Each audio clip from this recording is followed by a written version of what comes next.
Yo, what up? It's Kenny Conjo. I'm back with my team. Topaz presents Third War Colombian and Entanglement L. We're bringing you a new channel called For the Record TV. Watch out for it. Let's get it.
This one going out to For the Record TV.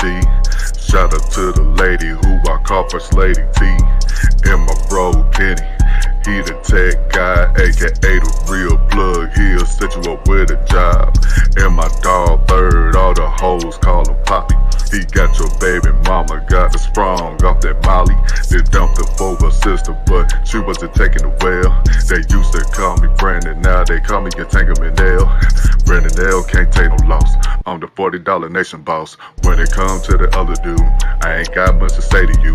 Burning hell if you did me dirty. I done made it to the age 30. Topaz, she the first lady, she gon' let you know if you're acting crazy.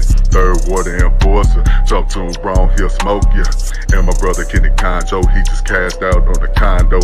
Tennessee to the DMV, all the way to the H-Town.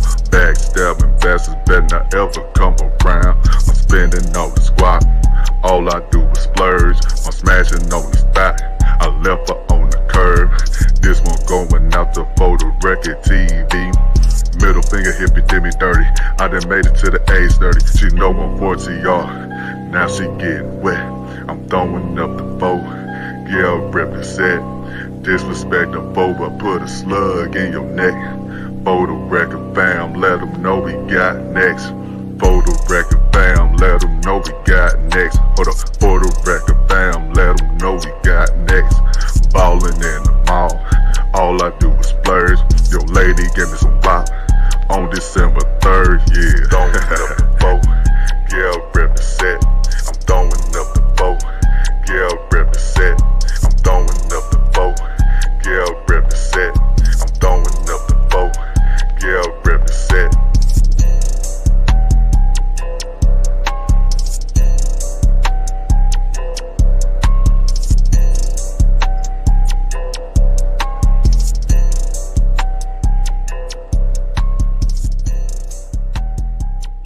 Third War, you getting them girls sprung off that Molly, man? Hell no, man. Hell no. I don't mess with the Molly, man. Maybe the trees, but that's about it, bro. Right. Yeah, maybe off some good old that loud pack, but that's about it, bro. Yeah, man. Salute to everybody in the chat. What's going on, Molly everybody? Happy New Year's. Happy New Year, everybody. Yeah, So, happy New Year to guys, y'all everybody. got it. Yeah, happy New Year to everybody that's out there. Appreciate everybody that came through, everybody in the chat, everybody. Oh, hold on 1 second. Yeah. I just want to say shout out to Cool Gent 87 who shared the stream like hours ago. You know, that's amazing support. And then Mika B just shared the stream out. Thank y'all so much. We definitely appreciate all of the support and the love that y'all give us every day. Okay, guys, now y'all can have it back. Go ahead. Yeah, we about to. Go ahead, Third. No, I just want to say shout out to everybody in the chat. Appreciate everybody that came through. You know, we hope y'all had a good Christmas, Happy New Year. You know, we took off, you know, for the holidays or whatever, but we back, you know what I'm saying? Also, as Topaz said, shout out to Cool Gent, shout out to Mika B. We appreciate you for sharing the stream, and anybody else who shared our streams before in the past. We appreciate DC the Purple Diva just shared the stream. Thank y'all so much. Mm-hmm. We love y'all too. Salute, love, wisdom. See you, sis. Hey, real quick though, I want to ask all the ladies in the chat, you know, in the panel, Miss Lady T, did y'all get y'all Birkin bags for Christmas? No, I would not be getting no Birkin bag. I don't want to date a dude that's gonna give me a Birkin bag for Christmas. I want to date a dude that's gonna give me the deed to something on Christmas. So that's way different. And to the fellas, did y'all buy y'all woman Birkin bags? Third, you got your woman one? Just saying what I want. Hell no, I ain't got that. Look, bro, I ain't got that kind of paper right now, bro. So I mean, but shout out to the people who do. You know, I ain't hating. Do your thing, but listen, ain't nothing wrong with buying a lady a purse from Rainbow. I got all my girls Rainbow purses, man. Hold on. From Rainbow, yes, when she get trapped in the rain, it's gonna fall apart. So and some got something from City Trend too. They got something from City Trend. You ain't said City Trend. I can't stand Brandon. Super. BS when he was like, I gotta ask the ladies a question. Brandon, he be getting them women. He be getting his women them knockoff purses off Canal Street, New York. Yep. Hey, we go to the flea market, man. We go to the flea market. The fake Gucci, the fake Louis, the fake Prada, all that, man. Oh man, but enough of that, man. We about to get into the sports with my dog Third Ward, man. What you got for the people, man?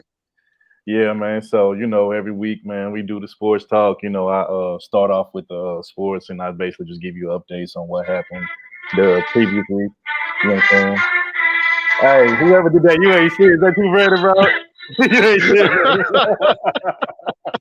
Hey, let me stop for NFL shut us down, man. Let me stop. Hey, thanks, bro. And it'll be all your fault. It's all Memphis' fault.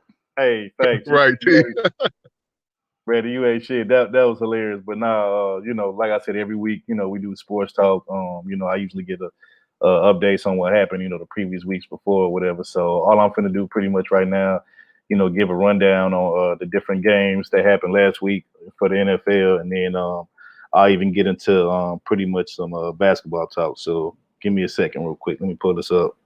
But yeah, man, like I said, I hope everybody had a great New Year's or whatever. Did y'all do anything special? I know I didn't. I was just with my fam. I was just with the family. That's about it. Bought some kids for the nephews and nieces. Mm-hmm. Yeah. I didn't do anything. First of all, we had in Houston, we had an alert that went out New Year's Eve, like 6:00, and it said to cancel all your gatherings or whatever. So I didn't do anything. I just stayed home and reflected on how I'm gonna, claim and own 2021. I got some stuff to come into fruition. No, I know that's right. I know that's facts. All right, so let me go ahead and read off the scores. This is from the NFL from last week. So we had the Saints versus the Minnesota Vikings. The Saints basically destroyed the Minnesota Vikings 52-33. We had the Tampa Bay Buccaneers crush the Detroit Lions 47-7. We had the San Francisco 49ers beat the Arizona Cardinals 20-12. We had the Miami Dolphins play against the Oakland Raiders in a close battle, and Miami won that game 26-25. We had the Baltimore Ravens beat the New York Giants 27-13. We had the Kansas City Chiefs, which is the reigning champion, Super Bowl defending champions. They beat the Atlanta Falcons 17-14. This was actually the upset of the week right here. You had the New York Jets, who I think they only have like 2 wins the whole season.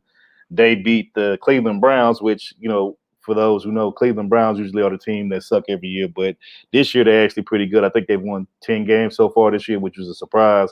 But the Jets upset the Cleveland Browns 23-16.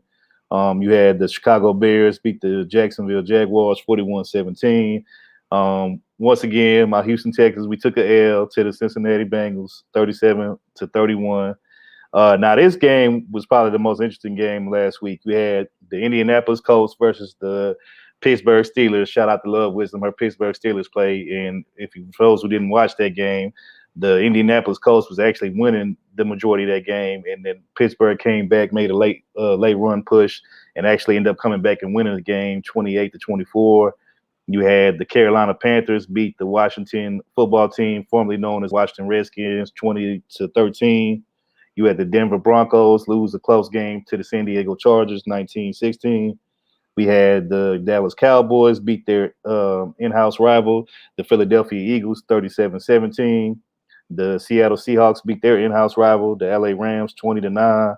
I hate to say this, Brandon. I hate to say this, Tennessee, but y'all had to hold this L. Y'all took a L last week to the Green Bay Packers. The Titans lost to the Packers. Two in a row, man. We done lost twice, man. God, y'all lost 2 in a row, man. But y'all lost to the Packers, the Green Bay Packers, 40-14. So sorry, Brandon. Sorry, Tennessee. Y'all had to hold this L. Look at y'all who conjured up Love Wisdom. She said y'all gonna stop talking to her team. Go ahead, Love. Let them know. And then we also, the final game of the week, we had the Buffalo Bills destroy the New England Patriots 38-9. And that's pretty much all I got for football. But you got to Love Wisdom. Anything you want to say? I see you pop up here. Happy New Year, y'all. How y'all doing? Happy New Year. Happy New Year, sis. Happy New Year. Very nice. Look, y'all can talk smack about my team because I don't know what happened. Like, we went from having a perfect season to like, okay, we just got tired. We don't want to play no more. Got tired, got lazy. Yep. we got tired and lazy. I'm like, what's going on here? Well, hold up, Love Wisdom. To y'all credit though, y'all still win y'all division. You know what I'm saying? I mean, y'all might have lost like a couple, like 2 games in a row, but y'all still win y'all division. So really, y'all still got a chance. It's just that, No, third, not how we came in the game strong. Like, we came in strong, like literally, like a perfect season, and then it was just like, oh, to hell with it. We got arrogant and we got lazy, and I'm just like, Real quick, Love Wisdom. Let me correct this. Shout out to DC the Purple Diva. She said, highlight that comment, Topaz. She said that's not the San Diego Chargers. It's the law. I keep forgetting. I'm so used to it because for most of their existence, they were San Diego Chargers, but just a year or so ago, they became the Los Angeles Chargers. So my bad, DC Purple Diva. Appreciate you for correcting me on that. Appreciate that. But you got to Love Wisdom. You got it. No, so y'all can poke fun at my team because we know better. Hey, but like I said, y'all won y'all division and y'all won the game. Y'all won last week, even though y'all was losing most of the game. Y'all came back and y'all won. So I mean, that was a good win for y'all because they showed me that y'all gonna come back from behind and win the game. So y'all gonna be all right. Y'all gonna be all right. The playoffs gonna start after this. After tomorrow. Tomorrow's the last week. For those who don't know, tomorrow's the last week of the regular season in the NFL, and after tomorrow, the following week is pretty much the playoffs. So if all the teams that's in, they already got their seed. I think Pittsburgh, y'all won y'all division, so y'all number 1 seed. The Green Bay Packers are a number 1 seed. The Kansas City Chiefs is a number 1 seed, and I think the Seattle Seahawks, I think in their division is a number 1 seed. So you guys should be straight right now. I'm not sure. I think I got a bye. Do y'all got a bye first week, Love Wisdom, if I'm not mistaken?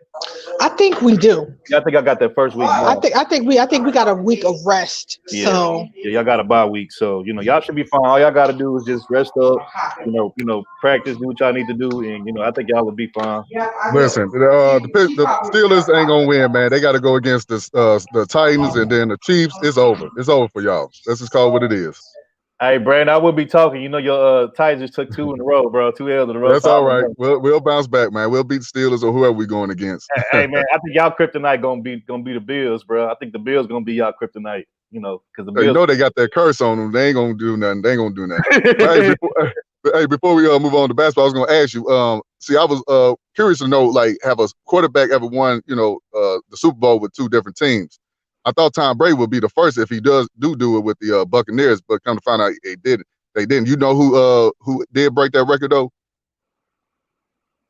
I stopped looking through. Who, Brandon? Who? It was Peyton Manning. The Colts and the Broncos.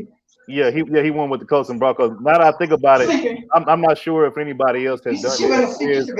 It's my Hey, mom. Wilson, can you mute up? Oh, sure. Yeah.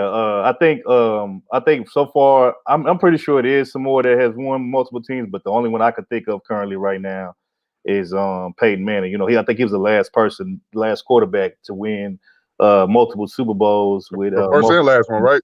Yeah. First and last one, Yeah, so shout out to him, but even though he's been long gone, but so I love was I mean not love, excuse me. Raw B, I hate to say this, but I think your Cowboys gonna lose tomorrow. I think the Washington Redskins, the Washington football team, I think they're going to win their game tomorrow. And I think because I think it don't matter if y'all win. I think if Washington ends up winning, I think then I think y'all automatically out. So I don't know. I don't know about your Cowboys. They're not looking too good right now. But then again, and somebody else was plotting. I'm gonna find that comment too. Yeah, but then again, stranger things have happened. So I'm not gonna say it's impossible, but I don't know. I wouldn't bet my money. Hey, the dream team, the Cowboys, are not going back to the Super Bowl again. It's a wrap. We probably be dead and gone before they do it. Who knows? Oh yeah, America's favorite team. I do know that. I have to hear that out of my dad. I like Cowboy fans. Really? No. It's people in other states, other cities that mess with the Cowboys. They true diehard fans of the team. So people really love that team. Shreveport, and he loves the Cowboys over there, causing all kind of trouble. He's supposed to be going for the Saints. Exactly.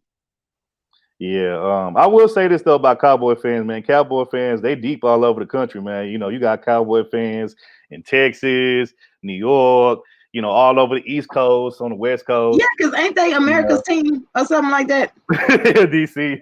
Yeah. I mean, they know if it's them or it's the Patriots. It's the Patriots or it is Cowboys. No, the Patriots are the Cowboys are America's team according to the media. But my thing is, how can you be America's team when y'all ain't been, y'all ain't won a Super Bowl? Y'all ain't been good for damn near 25 years almost now. Give it to the Patriots, man. It's the Patriots got that one now. The Patriots, I'm tired of the Patriots. They get on my nerves. They like Golden State in football. That's what all haters say. That's what a hater would say. But go ahead.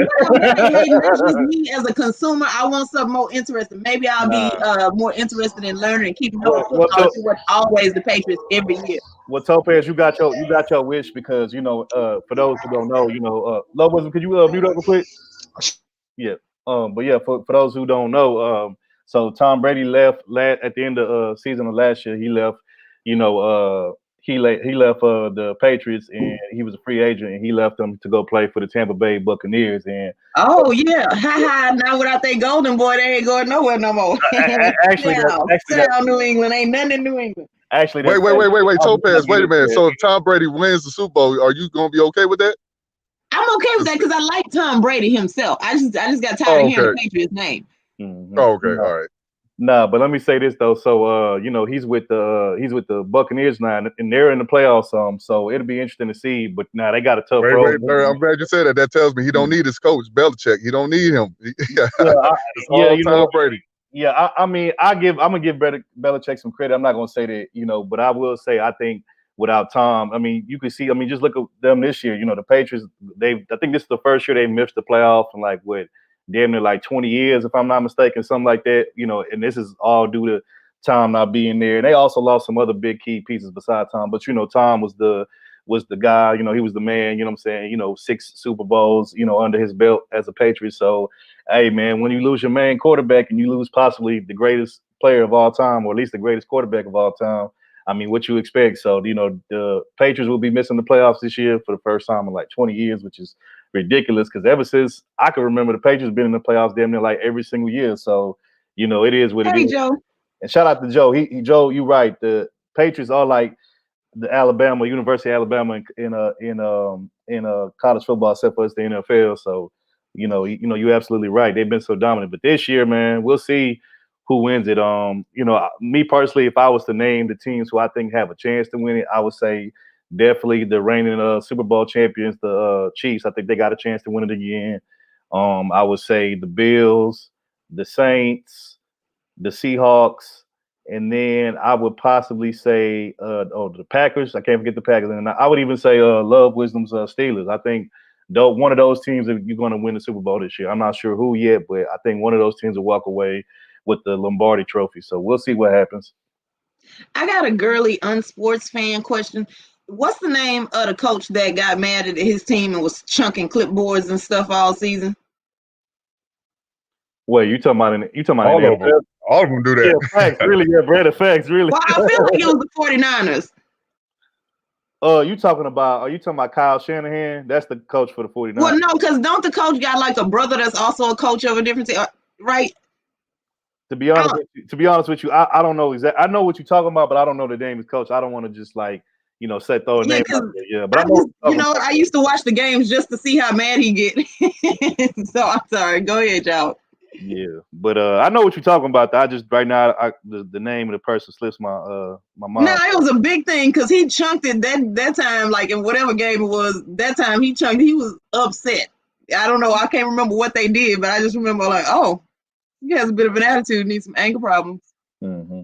But I'm gonna go ahead real quick. So now that we off football, I'm gonna go ahead switch to in basketball, NBA. Only thing I got is pretty much because right now it's kind of like preseason just ended and like so now the regular season started, but it's still kind of early, so it's like nothing really exciting going on to like at least midway season or whatever. But we do have big news in NBA news. So recently I want to say about I think it was actually this past week. You actually had a female that coached the first game as an NBA head coach for the first time. Shout out to Becky Hammond. Boo! Get out of here, Brandon. Get out of here, Brandon. Nah, but Becky Hammond, for those who don't know, she was been a long time assistant coach for the San Antonio Spurs. She learned under Greg Popovich. And for those who don't know, Greg Popovich is considered to be one of the greatest NBA coaches of all time. He's up there with Red Auerbach, Phil Jackson.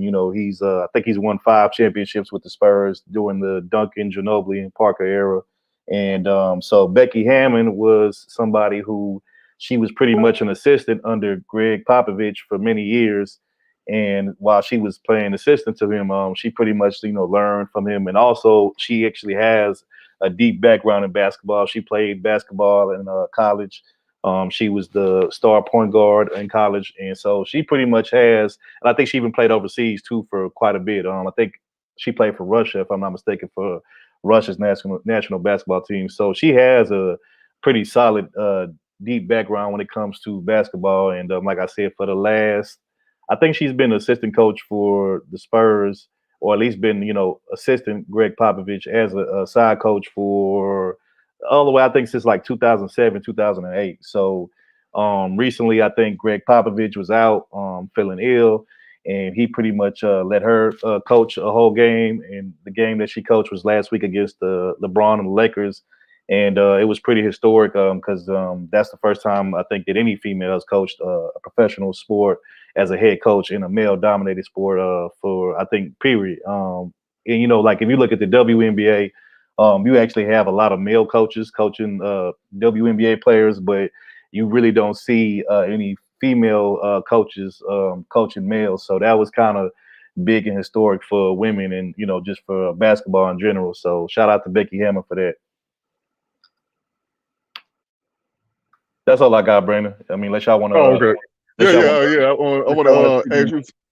Do you hear me? Yeah, I got it. Yeah, I was going to ask you. You hear about Master P and Baron Davis? They want to buy Reebok from Adidas. Yeah, you hear about that? They didn't work for that. Yeah, shout out to for those who don't know, Master P has always been my favorite hip hop mogul. Period. I like the way he moved. I like his whole business acumen, and pretty much he's made some really good moves when it comes to hip hop and just any kind of business moves. So shout out to Master P.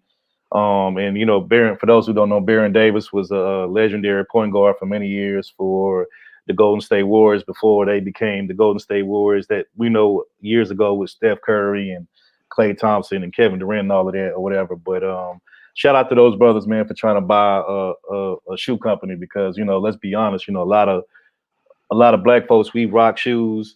We rock these sneakers, whether it's Nike, Adidas, Reebok, we're the face of them, we're the mascot for these companies, but it's very rare that you see us trying to like become part of ownership when it comes to these different companies. These sneaker companies are like Fortune 500 companies, Nike, Adidas, these are companies that make, millions, if not billions of dollars. So, it's good to see two brothers, that, have their money together and, pretty deserve.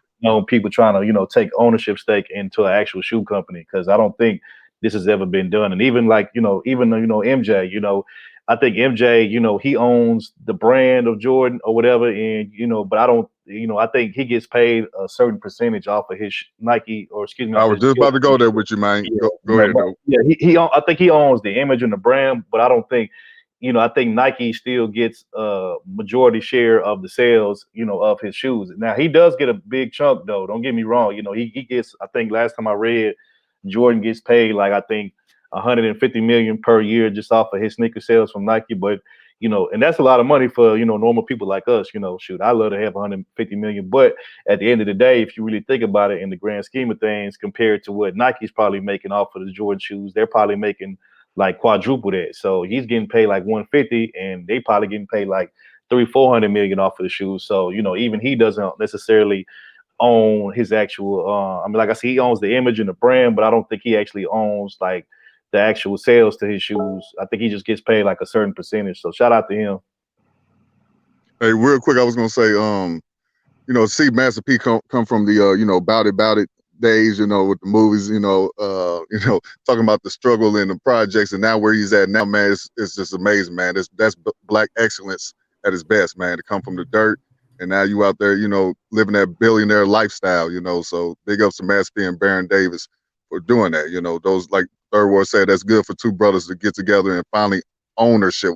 Be about that ownership. Shout out to Mr. Research. He'd be about that business talk too. You know what I'm saying? We got to start owning and hiring our people. So hopefully they do that. That's part of my plan for Jay-Z. 2021. Gonna hire some black people. I don't know if you remember Jay-Z and Beyonce had took a picture with their title workers. It was all white folks. Black folks was mad as hell. Like, what the hell? You ain't got no black workers, no black employees. So hopefully they'll get some people that's, my thing is this: you got people that's good for the job, then hire them, whether black or white. But me personally, if I start a business, I'm gonna get black folks, do the best I can with them, and then probably get some non-blacks if I can. Right. But good point. I agree. Can y'all hear me? Yeah, we can. The next one I want to talk about with third in the sports. Kobe, it was reported that he was considered leaving Nike to start his own brand, Mamba brand, start his own sneaker brand. So, I got to put my tinfoil hat on. Are they trying to say, was this cause of death conspiracy? Was this a whole, you trying to start your own business? So we got to take down the black man thing going on? Brandon, get out of here, bro. Get out of here, man. Get out of here. No, but that's the same thing I thought too. I thought the same thing too. That was like the first thing that came to my head, was, like you got to think, man, like, even though Nike has a lot of different, Kobe's not the only one. You had Kobe, who was forever with Nike. You got LeBron. I think KD's with Nike. Of course they still got Jordan.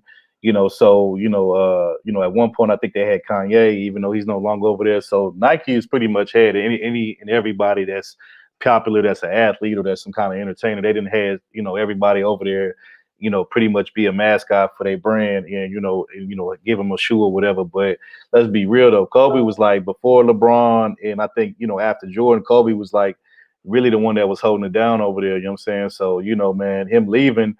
Yeah, I could see that as a problem. Of course, when you got somebody like him of his stature wanting to leave and do their own thing, these type of companies, they stand to lose profit off of there. So, I mean, you probably ain't too far off the mark, bro, when it comes to that. It's a lot of people think because people got money, they millionaires, that they don't be greedy. Some of these folks is greedy. They're gonna take you out so they can make more money. So you think you're gonna leave my establishment, my business, and think you're gonna start your own company? Nah, some of these people, they cutthroat like that, So you never know with this business what's going on with them.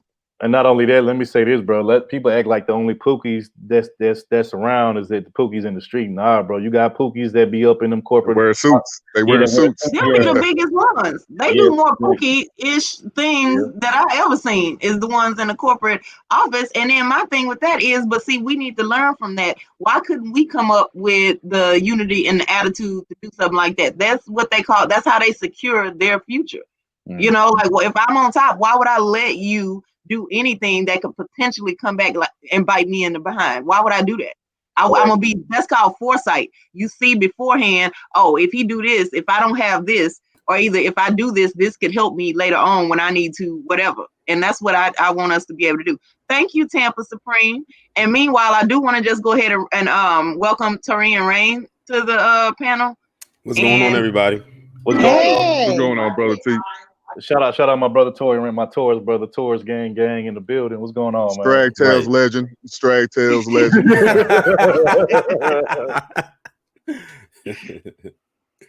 No, but it's gonna be a lot of that probably going on this year. Trust and believe. You know, it might be. I saw that story you did about that teacher out there messing with little boys out there, man. That was crazy. I just saw that. Trust and believe. It gets worse from there. Like so far, the 2 stories that I've done so far today is just like it's crazy. It's wild. Like sometimes, like I have to take a step back and be like, it's hard to believe that it's actually people like that out here in the world, but they do exist. But you got to be careful because they be the ones that you would not expect to do or engage in that kind of activity. But some of them you can look at and kind of tell that they kind of shady.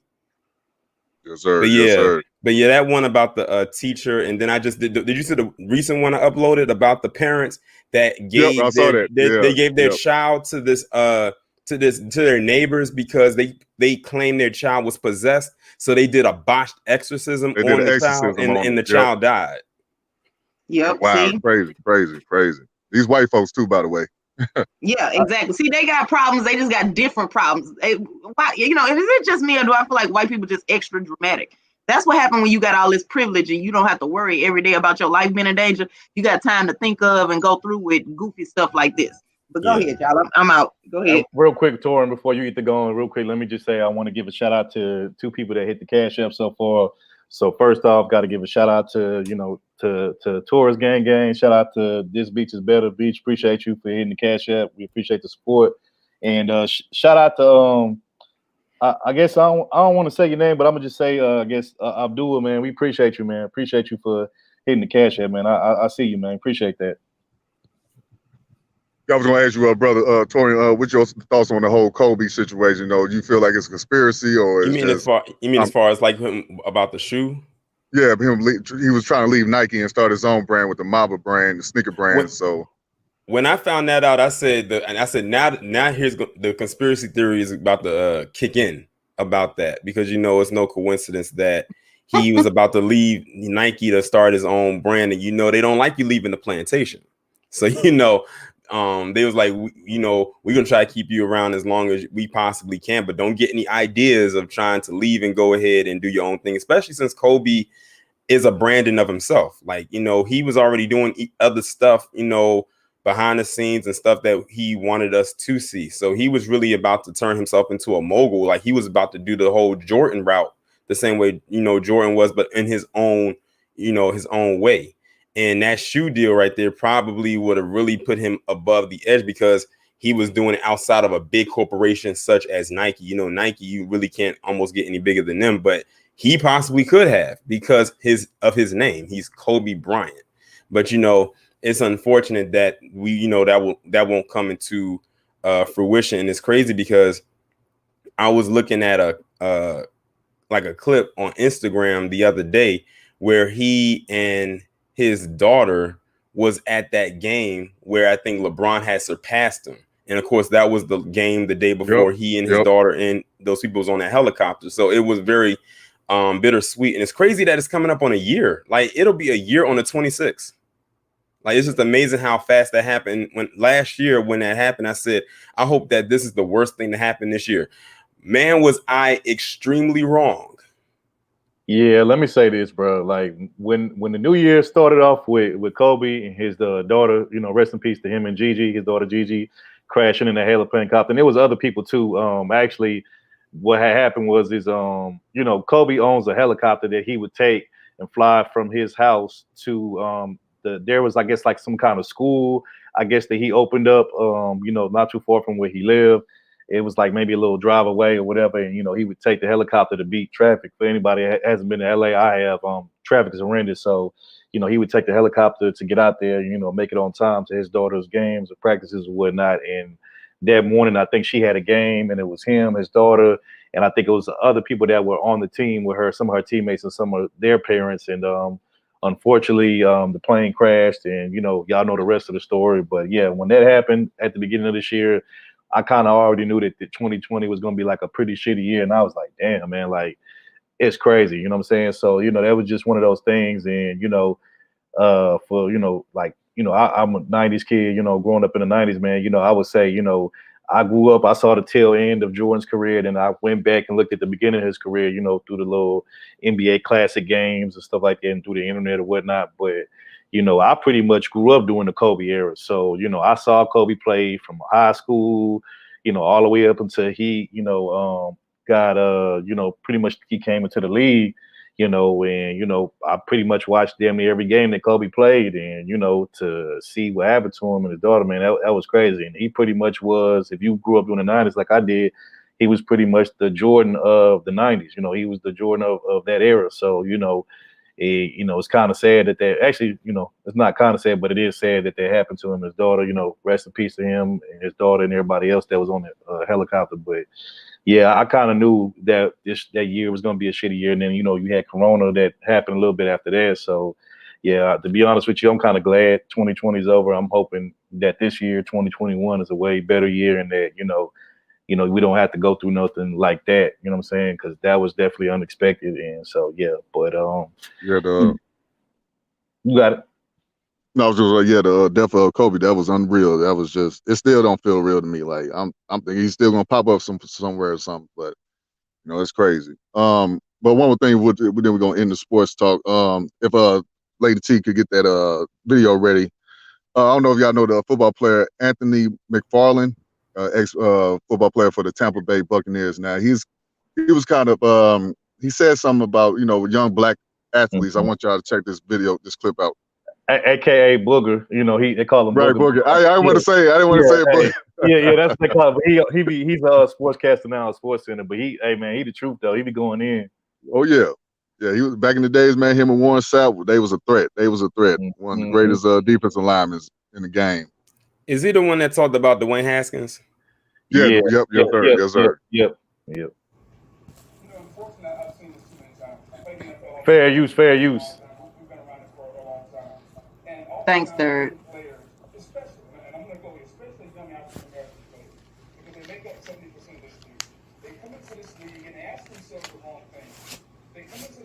Is it all the way up? You can turn it up.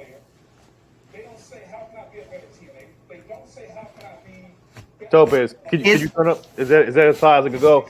Yeah. Okay. I could, y'all. If y'all want to, I could do the share screen because today I'm doing it from my laptop. Okay, that's cool. If you want to do it that way. The share screen. Okay, hold on. Yeah.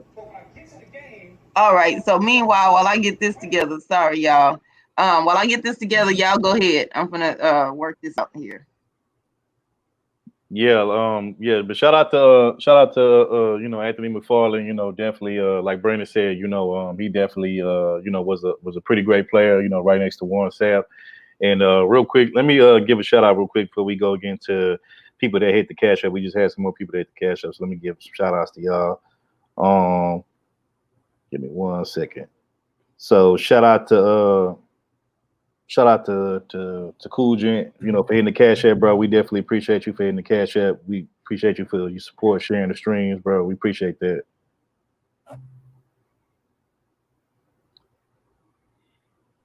Well, basically, he was basically talking about how these players are selfish these days. Today's athletes are very selfish. They're not for the team like they used to be back in the days, because it seems like they do want to be more out there. They want to be stars, they want to, because everybody can't be like Deion Sanders. Now, Deion Sanders was that type, but he was also for his team though, and they was winning.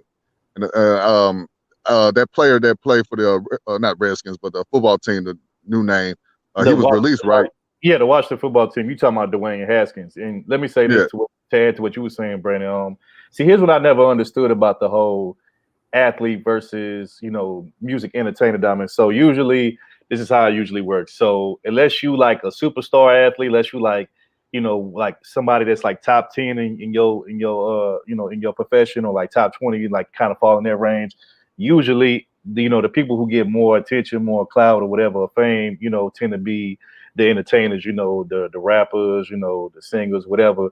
You know what I'm saying? And, you know, they tend to get a lot of attention, you know what I'm saying, based off of things that they do. But when it comes to the athletes, they get attention too, but they're not as known and as popular. But what I never understood is usually 9 times out of 10, the athlete usually makes more, the superstar athlete usually makes more money over his career than the rapper. You know what I'm saying? So me personally, I wouldn't care if I was like a superstar athlete and I didn't get the kind of attention the rapper got. Like me personally, I'd rather just be paid and kind of low Be behind the scenes or play my part. Yep. Exactly, bro. I want to be paid in low key. You know what I'm saying? Breaded up in low key. So if I don't get to be on TMZ or World Star or whatever, bro, on you know, Instagram, I don't give a damn. I just want that bread, bro. Facts. And his, you know, of course, his mama, she had to get up on him. She was like, "Leave my baby alone." But she didn't say all that. But she did say, you know, you starting to become like one of them Jason Whitlock types. You just want to go after these black athletes, you know, these young cats. But this my thing. The truth is the truth, whether he's talking about whites or black athletes. Because I'm gonna be honest, I don't see white athletes doing this. You know, want to showboat, want to flash their cash, which I ain't got a problem with it, as long as you on the football field handling business. As long as you're there to make sure your team win and your squad win. But if you just there to make yourself look good, then I can't rock with that.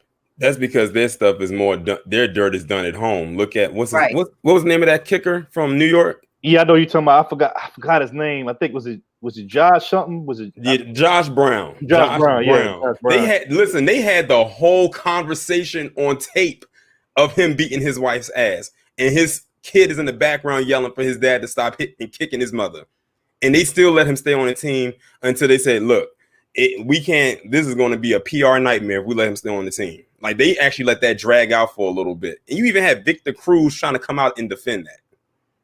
Yeah, that was crazy. And, you know, if that had been a brother, you know what I'm saying, you know, they definitely would have canned his ass right then and there. So, I mean, you know, even though he deserved it, you know, look at what happened with the whole Ray Rice situation. You know, even though his wife. It was like two different things. You know, when Ray Rice, he lost his entire career behind that. But what happened with Ben Roethlisberger, though?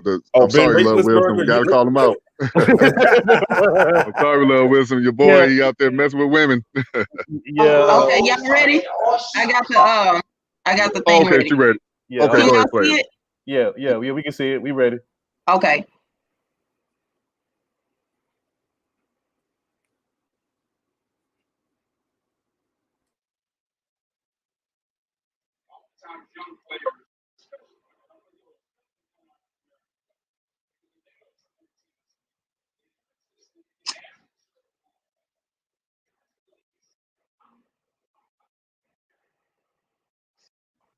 It's I can't hear it. Can y'all hear it? No, I can't. I don't hear it right now. Yeah, I can't hear it. I don't know what's going on, Topaz. I can't hear it though. I actually could hear it better when he was doing it before. Okay, so I'm gonna put it back to that. I'm not really sure what's going on here with my I'm sorry, y'all, about the technical difficulties. Difficulties, yeah. Yeah, I'm not really sure what's happening here. I checked this earlier. Stand by. Exactly. So hold on 1 second. All right, I'm gonna just play. You know, unfortunately, I've seen this too many times. Played in the NFL almost a decade. You play a long time. We've been around this for a long time. And oftentimes, young players, especially, and I'm going to go with especially young African American players, because they make up 70% of this league. They come into this league and they ask themselves the wrong thing. They come into fair use. How can I be a better player? They don't say, how can I be a better teammate? They don't say, how can I be a better person? How can I get my organization over the hump? Here's what they're coming in saying. They come in saying, how can I build my brand better? How can I build my social media following better? How can I work out on Instagram to show everybody that I'm ready to go? But when I get to the game, I don't perform. Dwayne Haskins, unfortunately, is not the first case that I've seen like this. And it won't be the last. And it bothers me because a lot of it is the young African American player. They come in and they don't take this as a business. It is still a game to them. Look at it as football. This ain't football, man. This is a billion-dollar business. Yes. It's billions of dollars. They pay us a lot of money to talk about the game. So imagine what they pay these guys to play the game. Yeah. They play a child's game to get paid a king's ransom. And it bothers me because I saw a quarterback do it. I saw DeMarcus Russell do it. The number one pick in the draft, they gave him $40 million and he threw it down the damn drain because he didn't take it seriously. And it bothers me because They have a job like this around. I'm gonna tell you, I've been retired a while. It's not a lot of jobs like that around.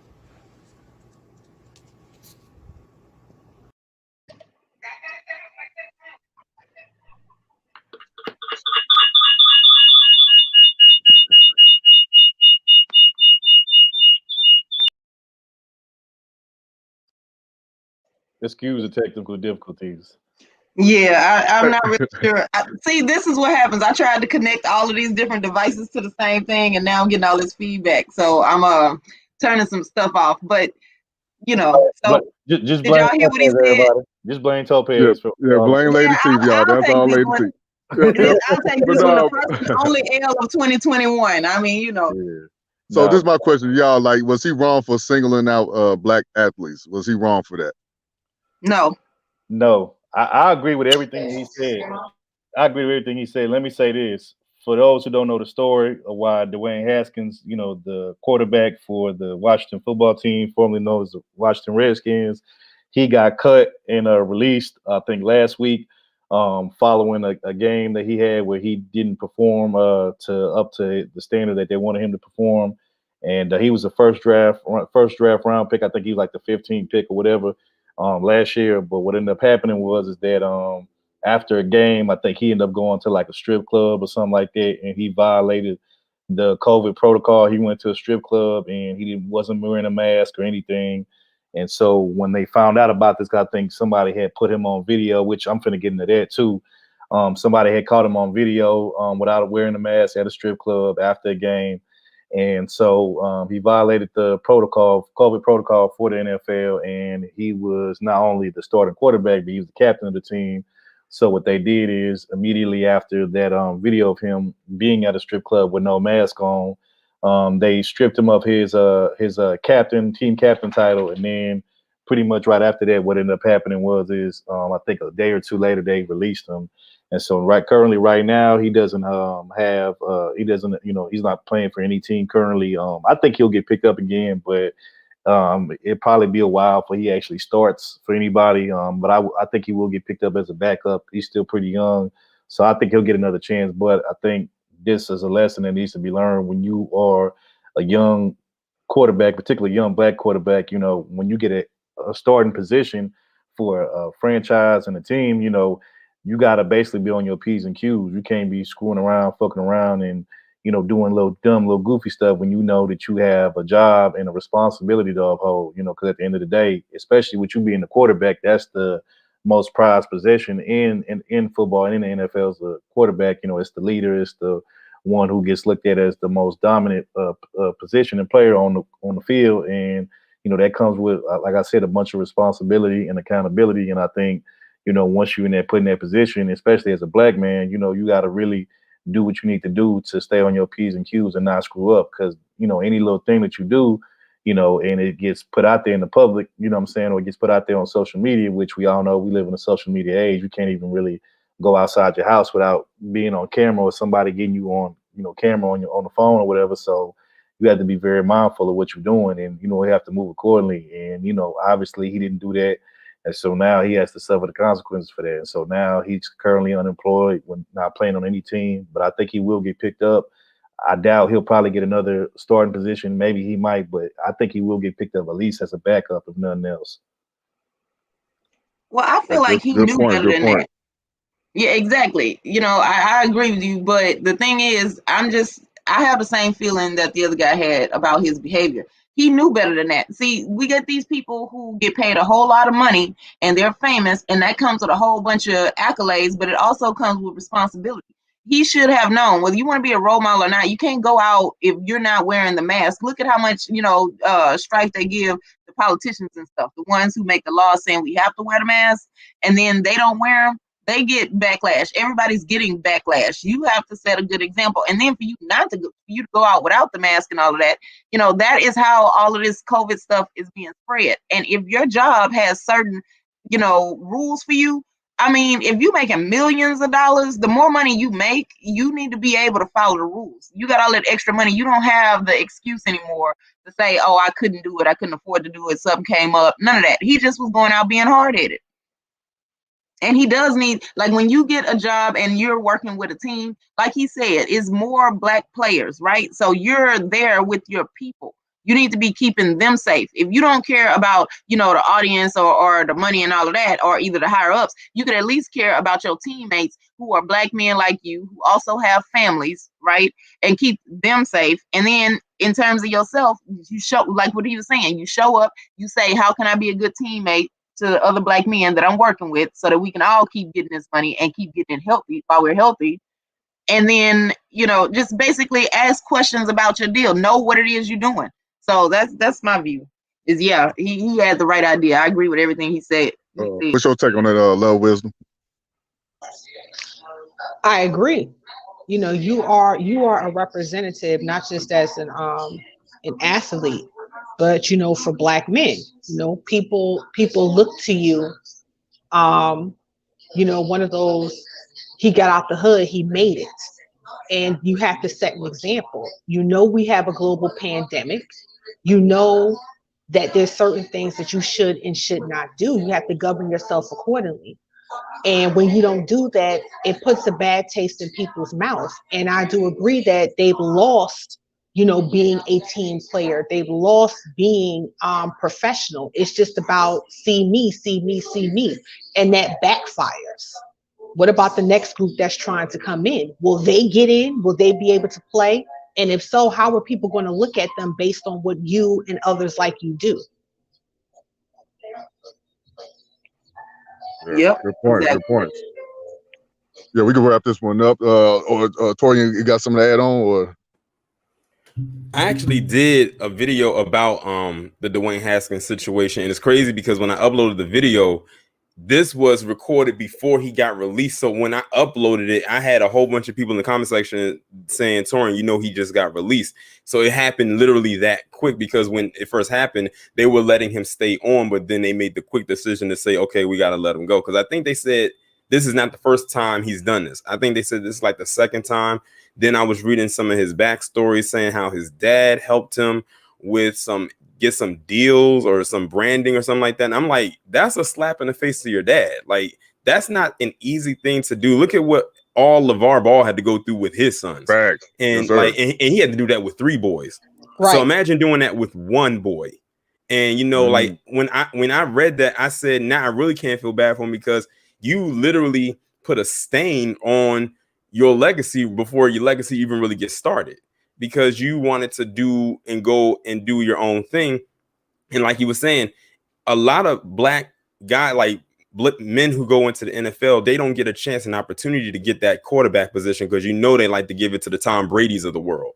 So he should have been more mindful about what he did. Yes, I know he's young and everything like that, but at a time you have to grow up and you have to mature eventually, because this world will humble you, and this world has no problem humbling a Black man. And I think right now I think he realizes that he just got his wake-up call. This is his aha moment, and hopefully he can learn from it. And should he be fortunate enough to get picked up by another team, because I'm gonna be honest, I wouldn't be surprised if he's going to struggle to get to another team, because they're going to look at his behavior, what he did here, and they may not want that over there.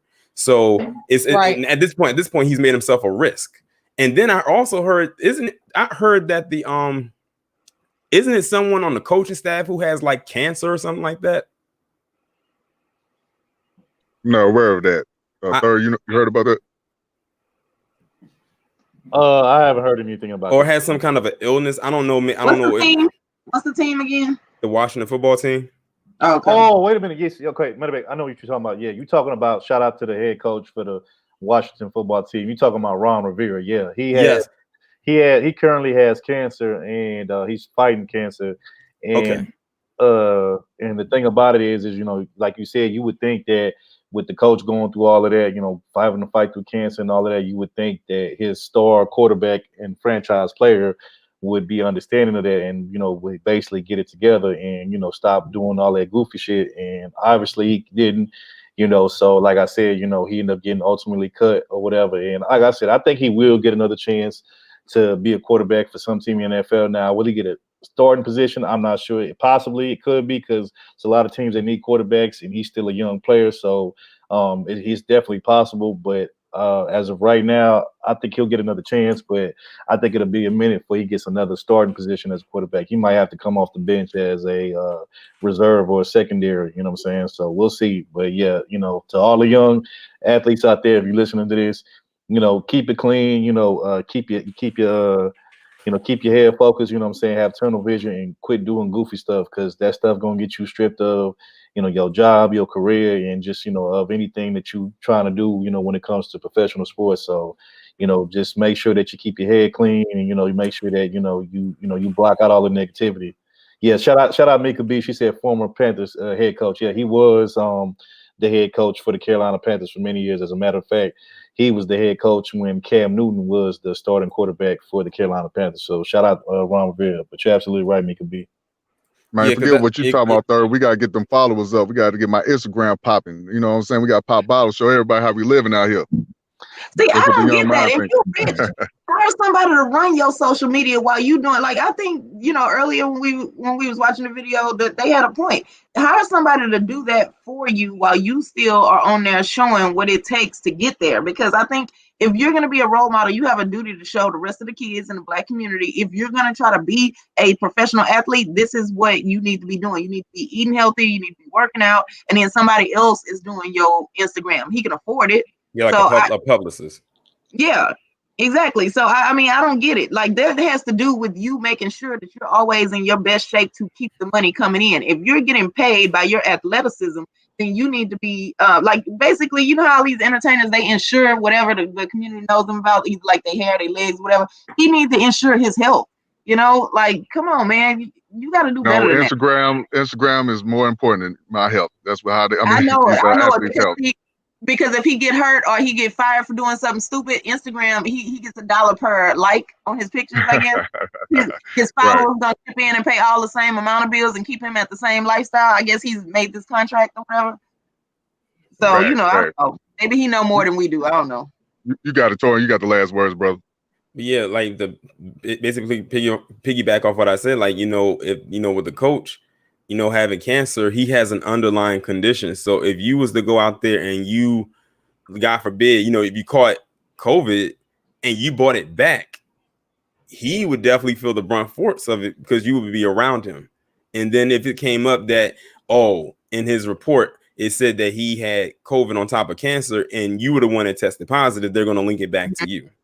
Mm-hmm. Then you have a bigger problem on your hands. Yep. At this point, it's just consideration. He just, like, I looked it up when y'all was talking about, he just got diagnosed in August. He went through all his chemo while he was still coming to the practices and the games and stuff.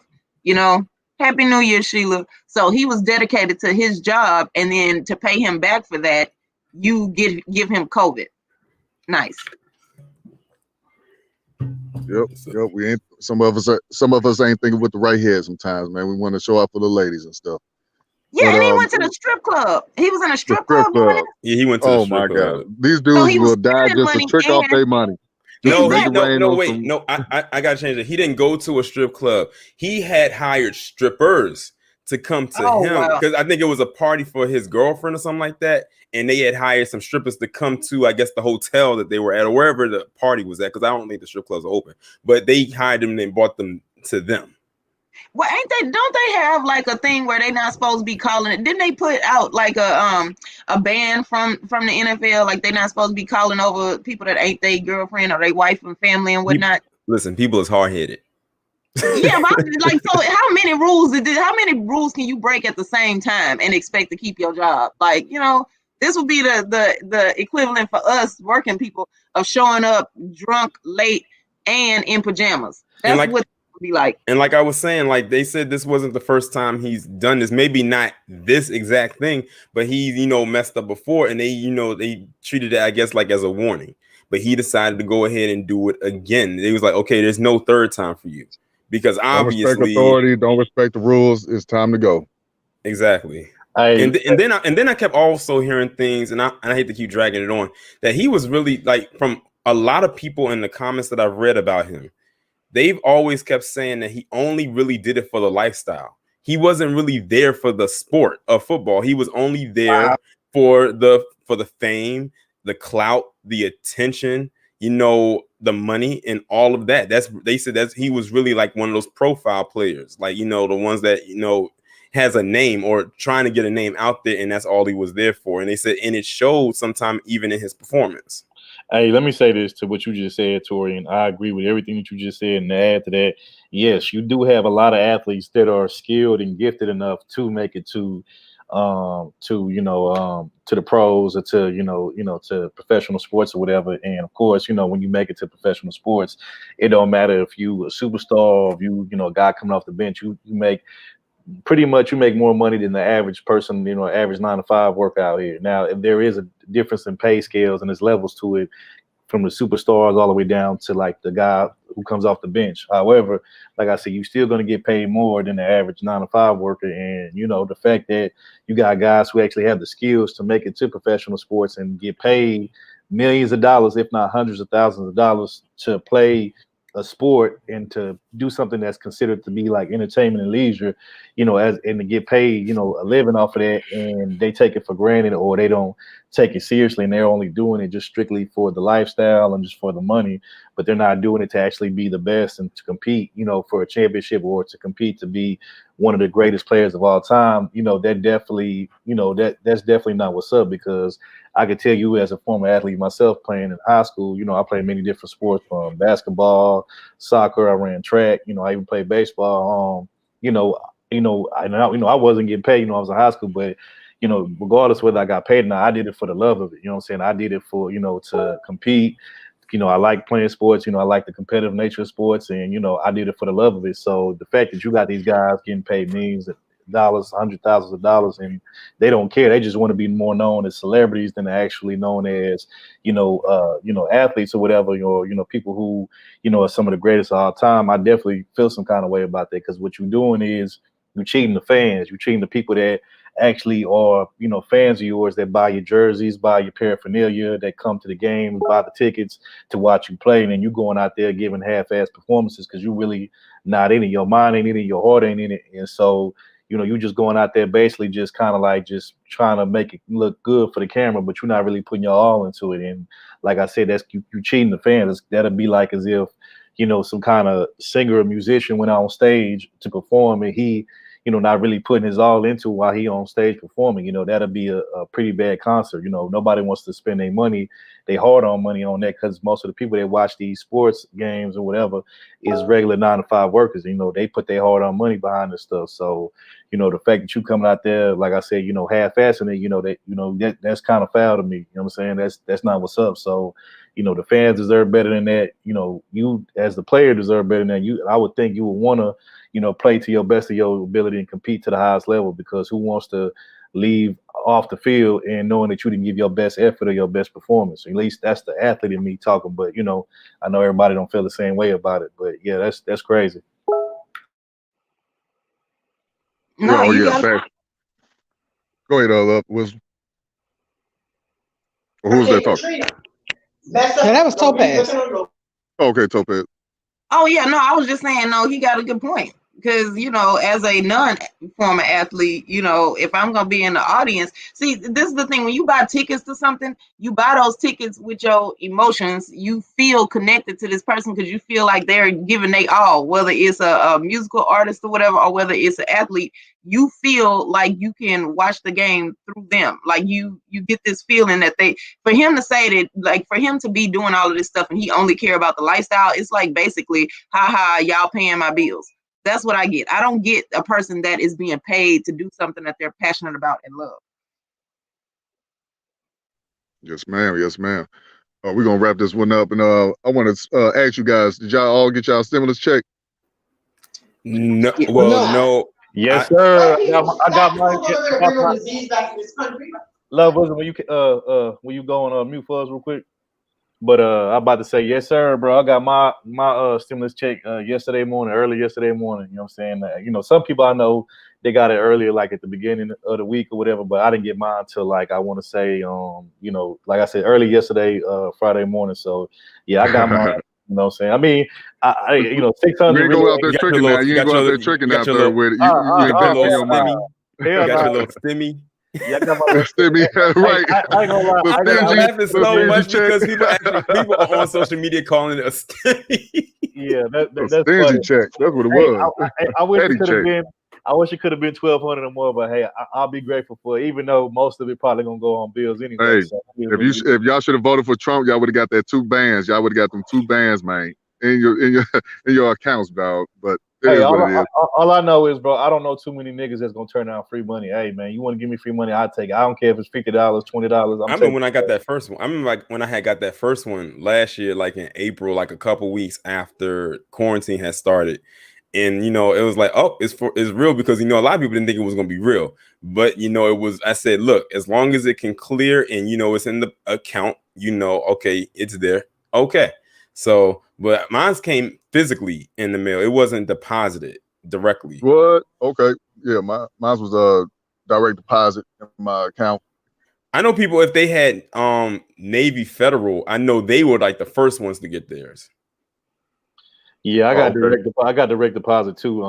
I bank with a Chase Bank, even though I have a whole union account, credit union account with the job that I work at. But Be careful, man. Them hackers, they listening, man. Be careful. Yeah. I know. But my main bank is Chase, and like I said, I got direct deposit too, but I didn't get it till, like I said, early Friday morning, like around I think 3 or 4 o'clock in the morning. So, but I know people who got it. Like I said, I know people who got their stimulus, at the beginning of the week, and I was like, damn, I ain't get mine yet. But I still got mine, so it's all good. Like I said, majority of it gonna go on bills anyway, so it is what it is, man. I ain't tripping. No, I want to ask y'all this though: was this a slap to face of American citizens? Should we be appreciative, or should we be kind of upset about it? I think both. I mean, at this point, they just trolling us at this point. Like that was a troll.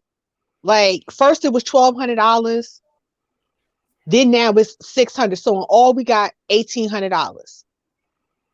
But you had people. The average rent in the United States is $1,600 a month. So it's like Mitch McConnell said, the American people, they got more than enough. And because he said that, somebody vandalized his house this morning and asked, "Where's my money?" I saw that. Put a big ass sign in front of his door. Too. Where's my money? So it's like now, I don't want to call it the seeds of a revolution, but what you're seeing now is the people fighting back. Like, oh no, this global pandemic, that's not our fault. Like, you're supposed to be taking care of us as our government. You got Canada giving their people like $5,000 a month until this situation dies down. France is giving their people like $5,000. You mean to tell me the country that prints the money now, is telling the people, well, you good with $600? Like, are you trolling me at this point? Like, are you for real? But then it's like, well, okay, my bad. But it's like, well, we don't know why crime is increasing. Like New York City is looking like 1989 on some Streets of Rage stuff all over again, because people don't have any money. If you don't have any money and you don't have any jobs, what you gonna do? Like Freeway said, if my kid's hungry, snatch your dishes out the kitchen. Stop trolling people and give people their money. We got Money Man Joe W up here. Before my brother get, I was gonna say, let me put my Republican hat on. Well, this is my thing. You should be happy with what the government give you. You shouldn't be dependent on the government 100%. You should have been saving. You should have been investing.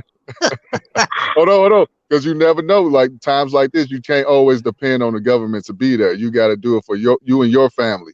You should be prepared for things like this. That's very easy. All right, let me take my Republican off. Let me take my hat off. Make a hat off. Yeah, because I was about to swipe that thing. It's very easy for people to say that who are in a position where they're not affected by it, like Mitch McConnell, or as I like to call him, the ventriloquist dummy. That man is so ugly, inside and out. But anyway, it's easy for him to. It's easy for him to say that when his salary is like $16 million dollars a year or something like that. Now that's his net worth. Hey, either way, that's easy for him to say that because he doesn't have to worry. He doesn't have to struggle. And I'm glad you brought that up, Love Wisdom, about the person saying, "Where's my money?" Because I went on to Bing and I typed it in, and someone did spray paint Where's my money on his front door in white spray paint, and as big as you can see, like you can't miss it. But like I said, it's easy for him to say that, and other people who are in Congress to say that. Because look, Congress is another example. When the government shuts down, the government workers aren't getting paid, but guess what? Congress still getting paid. I said, if you want a job where you don't have to do nothing and still get paid 6 figures, see if you can get into Congress, because that's all they do is just sit, don't do much of nothing for the most part, and get paid. And they forever got vacation time. Like every 2-3 months, they go on these 3-week long vacations. Paid vacations. Exactly. Hey, Tori, I gotta admit, bro. I ain't gonna lie, bro. I'll admit it was me. It was me that spray painted. You know, give my money, goddamn it. Now you got a joke. Joe, let's get in here, Joe. Since you say it'd be a brick through the window with a note on it. I'm gonna make one of those hot cocktails and throw it through his window. Yeah. But didn't they get Nancy Pelosi too, or was it just Mitch? No, they got Nancy. They got Nancy too. Yeah, they got Nancy too. Yeah. So they got both of them. They're talking about where their money at. But I mean, the thing of it is, this whole entire thing is a joke. Like you said, the average rent $1,600. That means, God forbid, you live in New York or Boston or someplace like that. It's even higher. The thing of it is, you told people $2,000. The president was supposedly told $2,000 is what he wanted, and that's why he signed off on the first deal for $600. And then Mitch McConnell comes around and turns around and does this. But then, if you listen to what Schumer and what's his name, the one from Vermont, Sanders, Bernie Sanders. Bernie Sanders. You listen to them two, which is true. 10 of the 25 poorest counties are in Kentucky. So you telling me, telling me that basically, okay, Kentucky. See, because down here in Alabama, which is it's funny, which is like the same as all the rest of them. These boys are diehard Republican. We ain't trying to hear nothing. We don't want to spend, but you're the most broke ass people known to man. Yeah. So I'm glad somebody else said it. Yeah, because the thing of it is that you have poor counties. You got poor counties here in Alabama that basically the United Nations had to come in here and say Lowndes County. I'm not like I can say Lowndes County because of the whole damn they did a whole documentary on it. Lowndes County so damn poor, and it's a black county predominantly, that people basically are still living there in third world conditions. Water, no plumbing, no sewage, no this. Hey, and this is in America.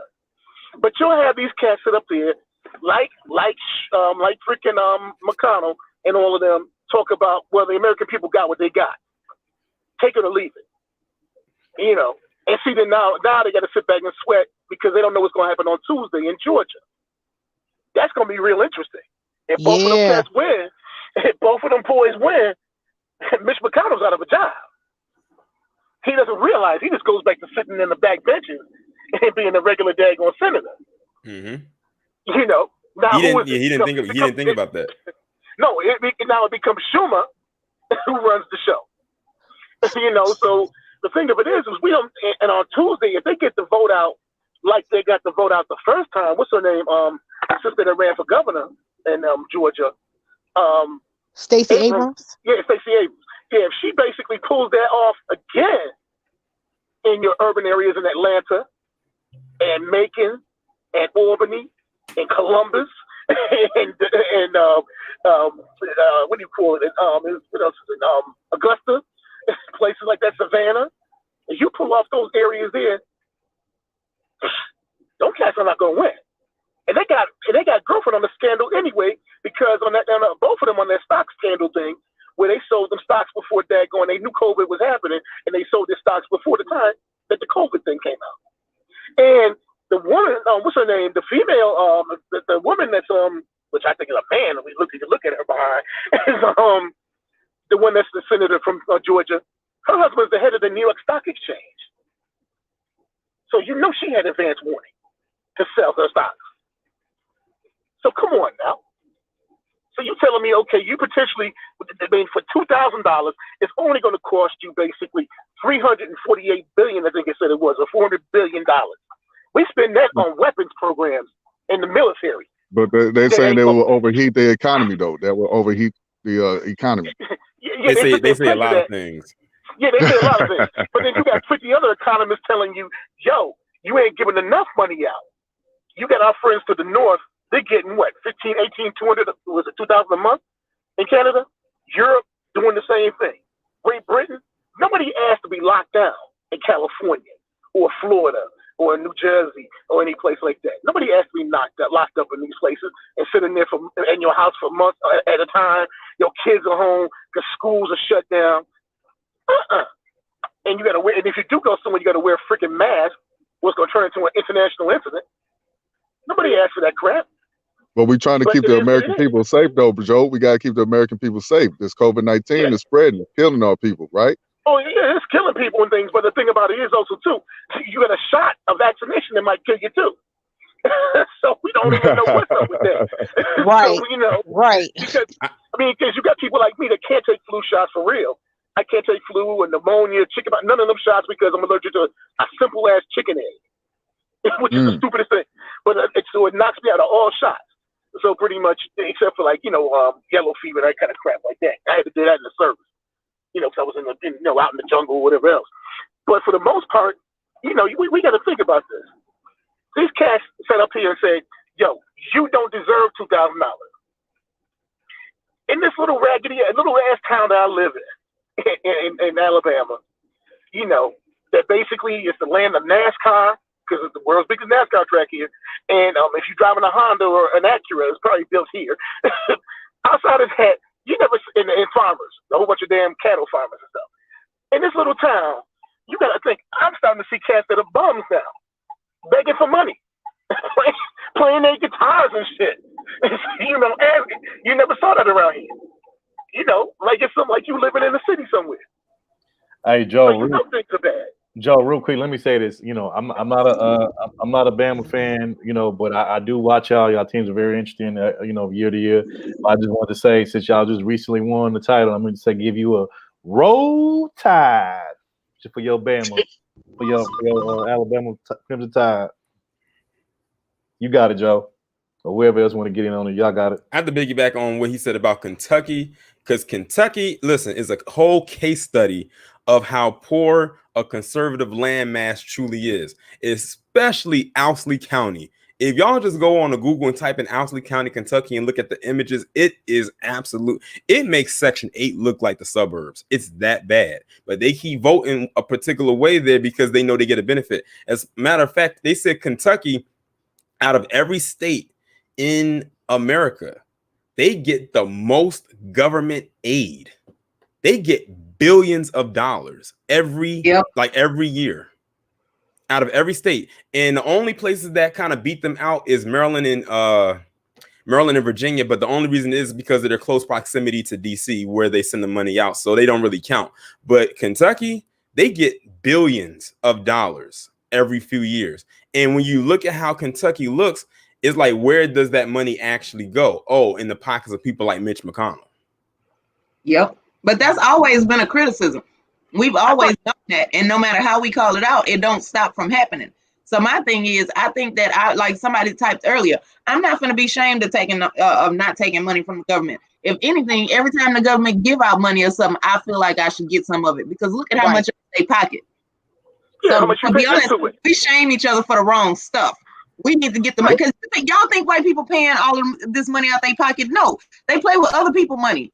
That's how they get all of this stuff. They don't pay nothing out of their own pocket. They play with other people's money and pocket their own. And then their grandkids have it available to them, while our grandkids are sitting around going, nah, my mama, she struggled and worked for everything that she got by herself. She ain't getting nothing from the government. And everybody, all the other cultures are like, okay, well, that's your dumb ass fault.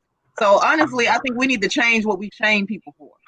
For the record, TV, we don't condone what Taylor just said. We don't condone violence on other people. So that's all I'm glad you cut me off, because I was getting ready to piggyback off what she said, but I said I was gonna switch it up a little bit. Remember when Mitch McConnell fell down them stairs?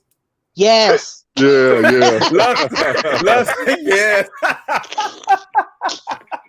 No, somebody pushed his ass, right? Yes, but the thing man. is, though, the thing is, nobody should shame you for anything.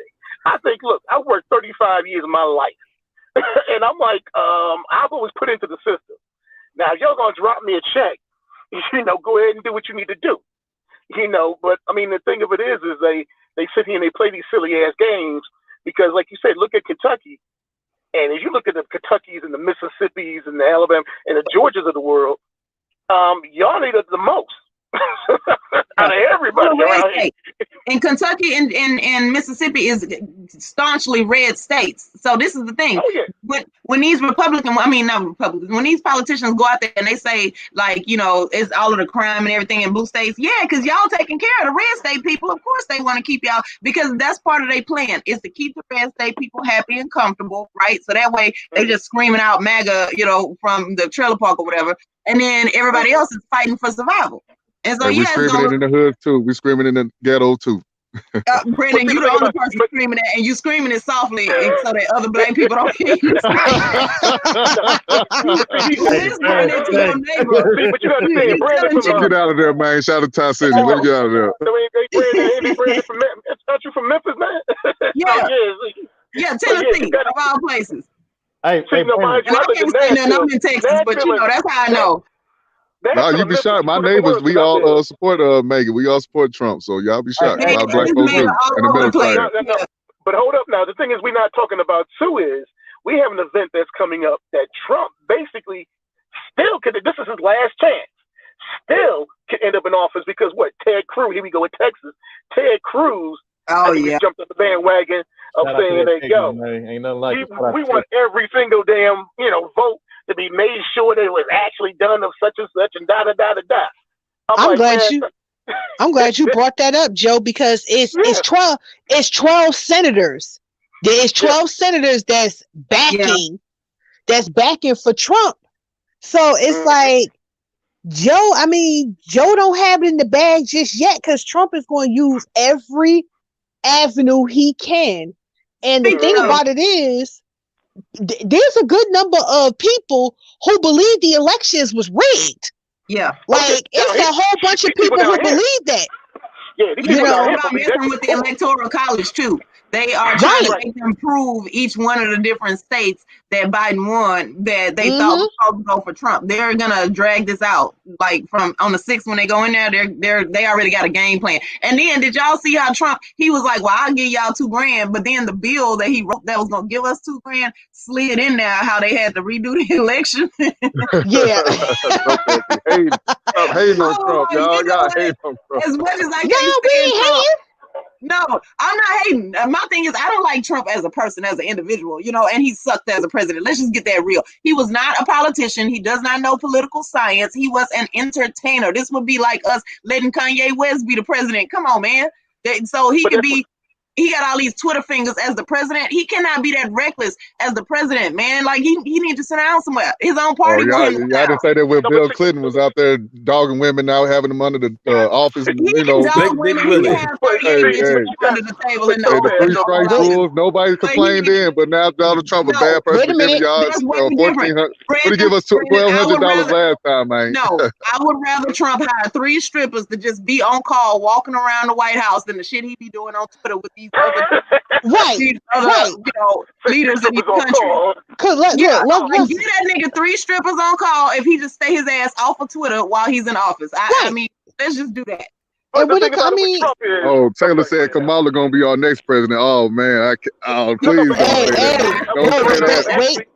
That's a possibility, though. Be careful out here. That's a serious possibility. That's a possibility because Joe.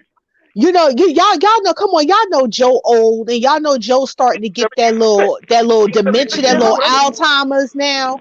So that could be a possibility. And when it comes to Clinton, listen.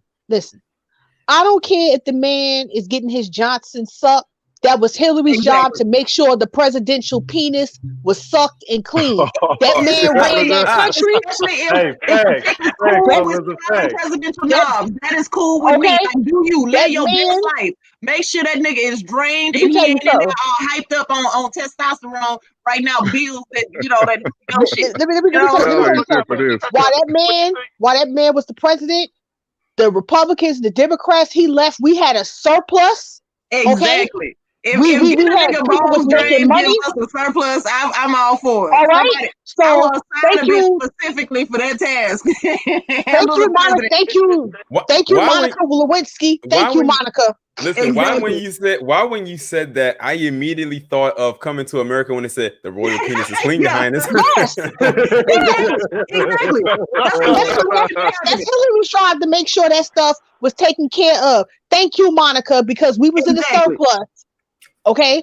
Get in there and get that nigga together. Like he can go in these meetings with a clear head. He ain't thinking about where the next piece of box is gonna come from. He can get in there and read the information that he need to read appropriately and in a good mood. And we're gonna be taking care of as a people. That's right. That need to be a position in the White House anyway. You know, like I know black women gonna hate me for this, but I ain't say she had to be. You know, like just assign somebody to the president's penis, and then like we can move forward in life. So when I get out of here now, like that is your job. Topaz, I'm taking you out of there. Get out of here. I know. I'm gonna get out of here. I'm gonna go on mute. And welcome, Beach, to the panel. Because with Trump, I think in the case of Trump, what happened is a lot of people liked him due to the fact that he's kind of anti-establishment. He's not the traditional thing. Trump will tell you "fuck you" in a minute, and then do it in your face. See, he can't do that. Yeah, Donald Trump will speak his mind. He don't hold nothing back. That's why I like him. He go at he go at everybody. He go at everybody. Okay. America was founded. Go ahead, sir. I just want to say, hold on, one at a time, everybody, because I want to hear everything y'all got to say. So hold on, just one at a time. But you got I'm gonna say this gonna be quick. Listen, America was the country that was founded on doing what you want to do. Every other country in this world got, standards and value systems and boundaries and traditions and stuff. And that stuff and your actions have meanings every other place. So we are the only place where it was a part of the Constitution on freedoms. Okay. Nobody else in the world appreciates that. So therefore, he need to understand that when he's interacting with these other foreign, people, they're the leaders of their country or whatever, he can't just be doing what he want to do because they'll go home and be like, this ain't got me fucked up. And then they'll bomb some shit over here. Like, he got to understand you have to live with other people on this planet. This ain't just, America may be, very influential, but we not in charge. It's other countries that can pull a string on us if they want to. Let's not forget that. So he do need to sit his ass down somewhere. And I'm gonna stop cussing on the stream, y'all. But I just had I needed that point to be, I needed that point to have an exclamation point at the end of it. We ain't gonna judge you. Keep it clean, lady. It's a new year, and I'm trying to clean up my act. I'm trying to act right. That's hold on. If it's a new year and it's only the second day, you're not starting off on the right side. Not starting off not good at all, man. Man, look, I'm a work in progress. God ain't through with me yet. Y'all leave me alone. All right, go ahead, y'all. I'm finna go on mute though. I'm getting out of there. Like I said, man, I think people should be just happy with the $600 and just move on and let's keep America great again, man. Let's vote Trump back in there. That's how I feel about it. Let's get rid of these illegal immigrants. Let's get rid of them because that's who really benefited from this pandemic was going on. So that's what Trump was fighting for. But a lot of people didn't feel like he's racist because he's going against that. I don't think so. I think he's just America first in my eyes, in my opinion. Real quick before after I finish, I'm gonna let Beach get in here. Salute to you, Beach, for coming through. But let me say this: I'm neither nor for Trump or against him, but I will say this. The one thing I do respect about Trump is probably what everybody hates about him is the fact that, hey man, regardless of how people feel about him, the one thing I do respect about him is he don't give a damn what nobody thinks about him. He gonna be himself. He gonna tell you how you feel, whether wrong, right, or indifferent, and he gonna stand up in it, or he gonna stand on it, whether you like it or not. So I give him credit just for that. You know what I'm saying? Because if you're gonna be an asshole or be a jerk or a prick, hey man, at least own it. You know what I'm saying? So that's all. But you got it, Beach. Oh hey y'all! Shout out to the first lady. Topaz. Do I got sound? Yeah, what's going on? Happy New Year to you, Beach. Hey, does I sound okay? Because it seems like every time I come on here, I quit trying because my sound want to act stupid when I try to come on here. Okay. You good now? No, you sound good now. Yeah, whatever you're doing, keep it right there. Yeah. Right there. I don't know what it be about y'all channel. Something's like but shout out to the first lady Topaz. Shout out to Love is Wisdom. We're 3-3 now. What's up? We can take them, y'all. We could take y'all. Yeah, and then you know what? I like your greeting like church. First getting the God, the pastor. Wait. First of all, Hold shout out to the on, first lady. y'all. Special announcement. I got something special for y'all. How much do y'all love me? I got a surprise for y'all. What's going on? What up?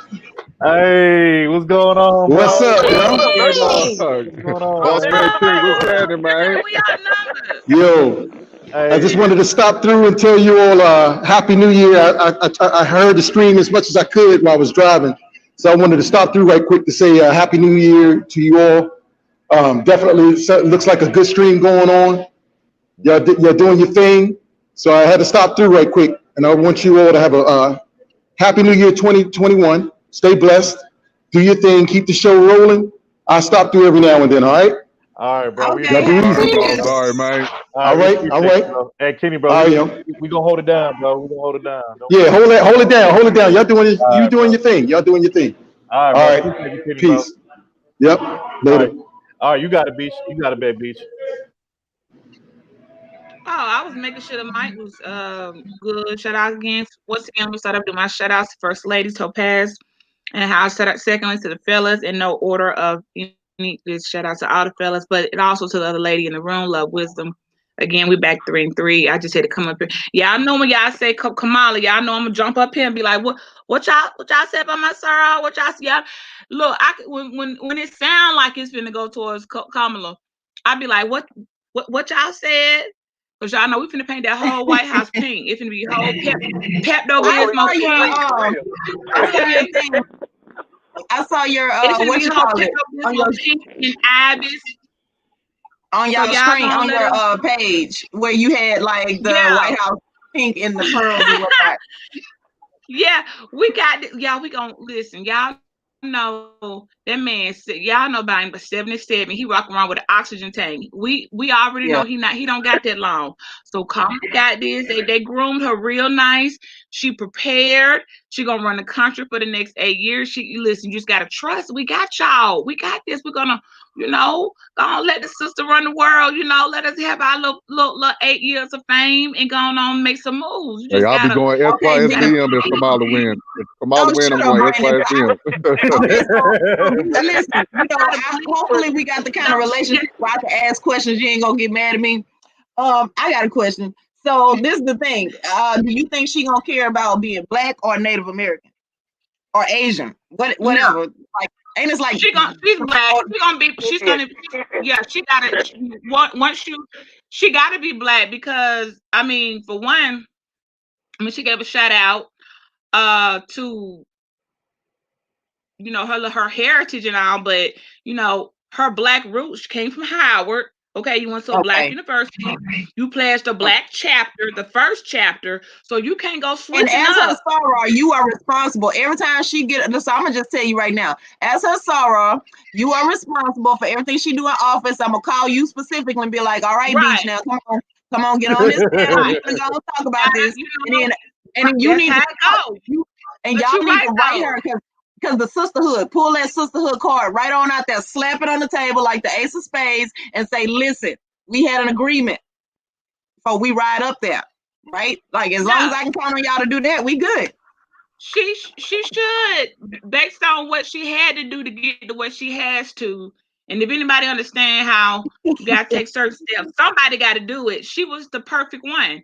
And she took her blows, as assistant district attorney. We know how the folks blah blah blah. We heard to. She's gonna go back. She's already said, "I'm gonna go back and fix some stuff."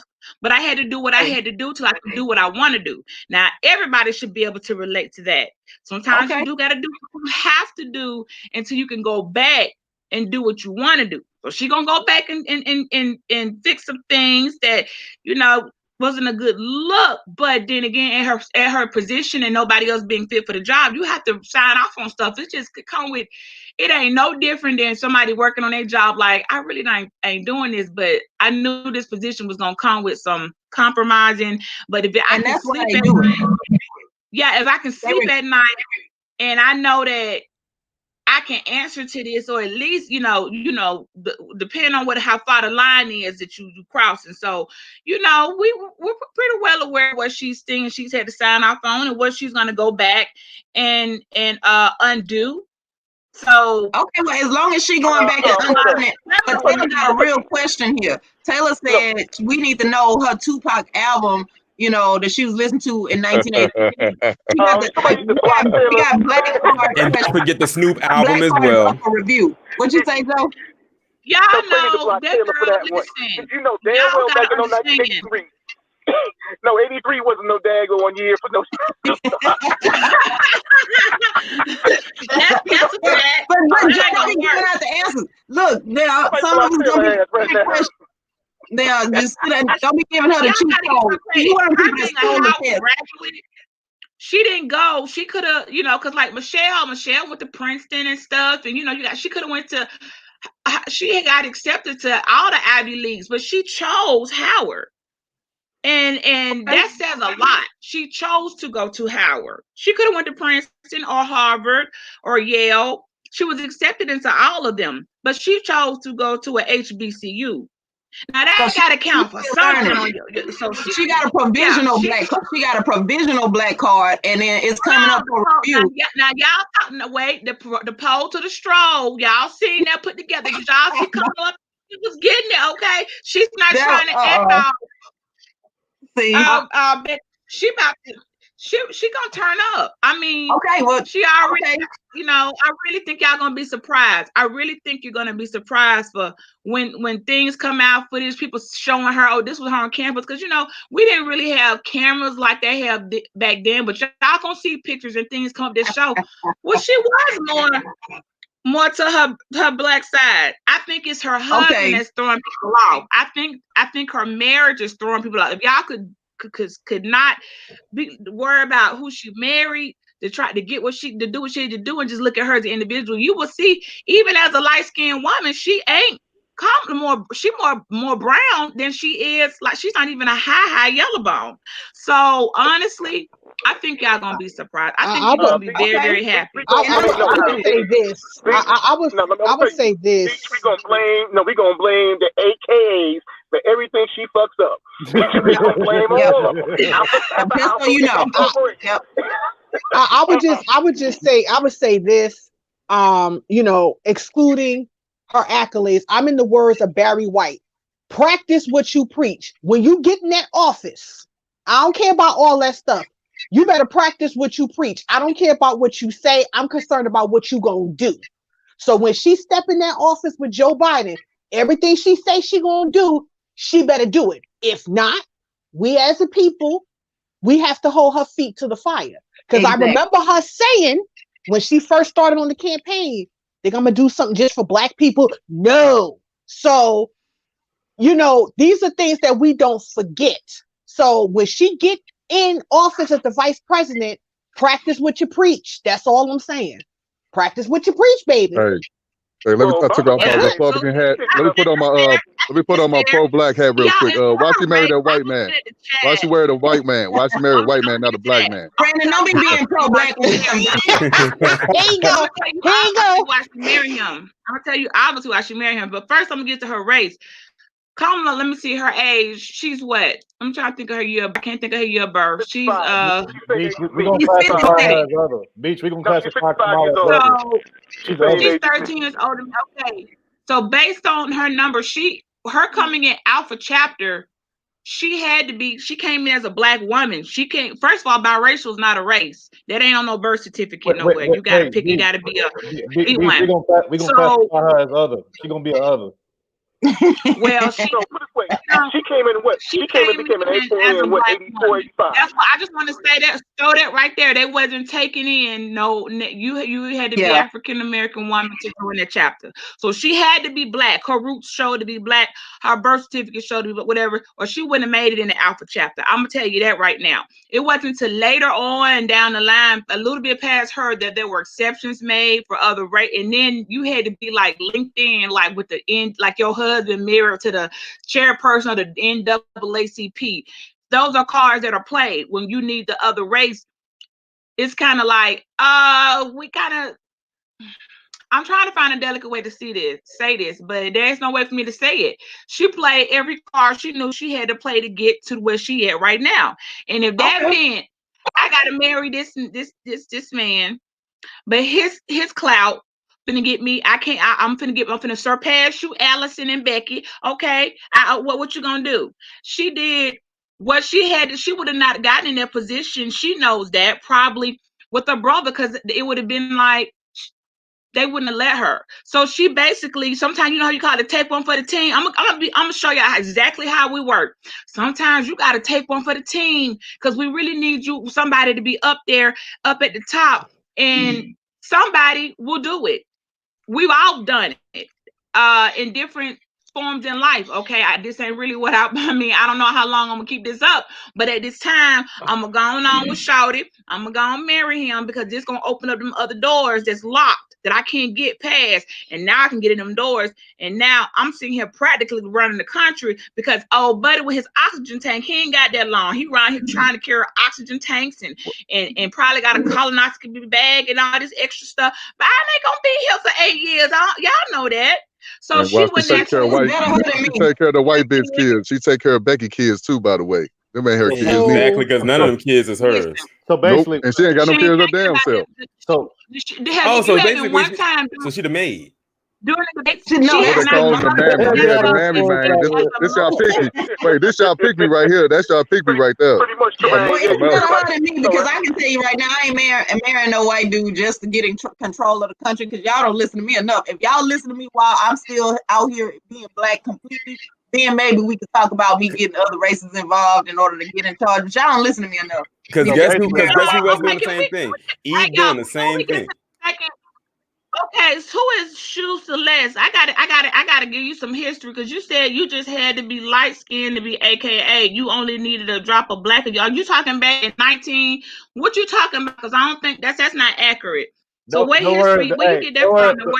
Don't worry about Sister Les. She crazy. She always just be saying some shit in the chat, but she good. He said she crazy. Right. Okay, well get this stating history right, because that's really not true. There were rules to your skin color, but it wasn't that. And we're talking about in 1906, and that applied for everybody. For the men, if you wanted to move around in the early 1900s. You had to look like them, talk like them. Y'all need to go back and really look at and people never, Rosa Parks, they darkened her tone. Like when we went to the Civil Rights Museum last year and looked at the real pictures of them, and I was like, oh my gosh, these women was like extra light with real good hair and stuff. A lot of photos to give it more ethnicity. They have given them some a lot of melanin, but darkened the women here and kind of gave it some texture.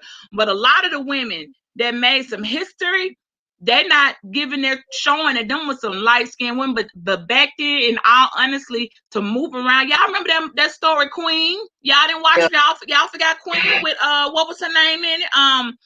Ravens so the Simone girl. Halle Berry and Jasmine Guy. Yes, I remember the movie. Mm-hmm. No, I remember real quick. one. Okay, for the girl. Okay. So and then the girl they had. She was real close. They had a daughter that was close to almost could pass a white. They straightened her hair, and she moved through acting like a white woman to get the rest of them through. And nobody knew. And then the same thing goes for some of the men. Some of the men could pass for white, and and they faked it. They faked being white to open up doors for other people. That's some history, and I ain't here to, I'm not a historian, so I'm not. Yeah, we're doing good for another show on that one. That's just what I wanted to say. To be fair, all of us was moving back then. It's like, who can get us out of here? We need the lightest one, and that's how you had to move in the early 1900s, and it worked. It worked, and then once it worked, you no longer, you go back and then do it how you want to. That's why now you got mixture of colors and dark skin, brown skin, neck hair, short hair, straight hair. It don't matter, but that's why I said you got to do what you have to do until you can do what you want to do. So, what was the second question? And I'll let it go. I know. Real quick. I want. Okay, Beach. You got it, Brandon. What'd you say? No, I was going to ask Beach how she felt about the whole $600. First of all, did you get your check? And do you think it's a slap to the face to the American citizens? First of all, if anybody getting excited over $600, I'm gonna need you to get your life together. I'm not. Oh, damn. That's why you're not gonna Damn, pay me. man. I'm happy about this $600 here. I Yeah, got yeah, stuff you. about it. I don't want to talk about that. Look, I'm very I ain't appreciative mad. for I that ain't mad at the $600. I ain't $600. mad at it, man. Thank you. I ain't I'm not mad at trying to it. be funny. At my age, know. I don't know how everybody's age is on this panel.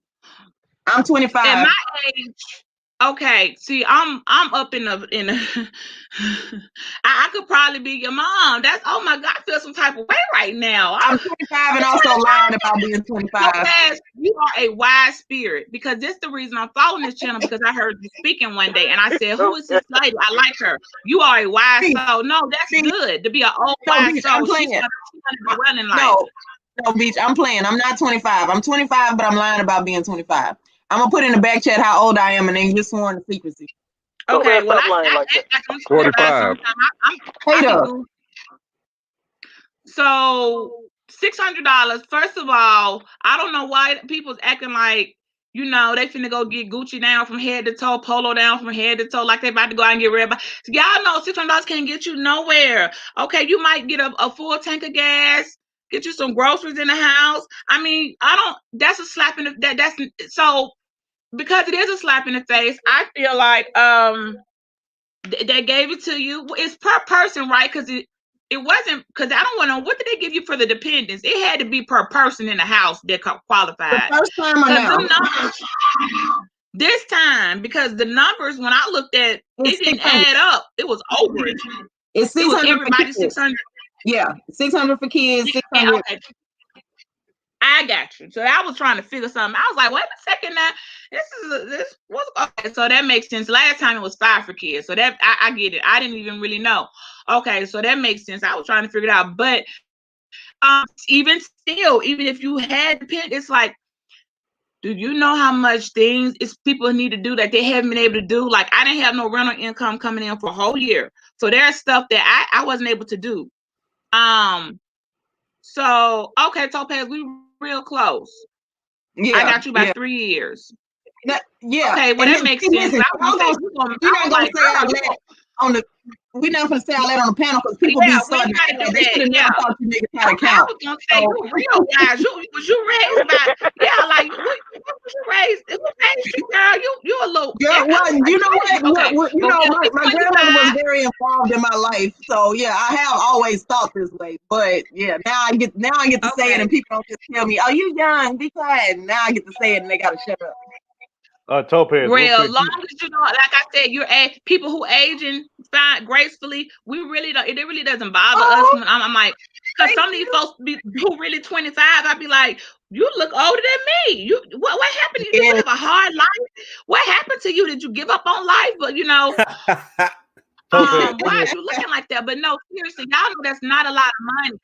No, because y'all know these girls is looking real old now. I don't know if they need to lay off on the foundation, or you know, maybe just cut back on the maybe after your 1,000. You know, I think hoeing take years off your life. Personally, I believe hoeing takes years off your life. Okay, we're gonna do another stream on that. We're gonna do another stream on that. Let's get to the $600 because we need to stop and get away from these ages.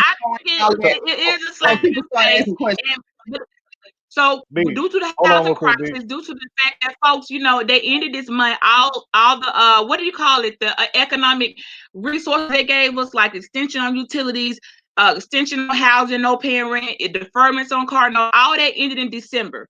So everybody that had some type of plan worked out, they cut it out. It all ended December. They announced it on the news. If you had those resources, you got a letter in the mail. You ain't got your rent now. Oh well, too bad. Now the eviction courts open back up. Beach, hold on real quick. Topaz, do me a favor. Okay. I got a comment. If you could go up and highlight it, you can find it.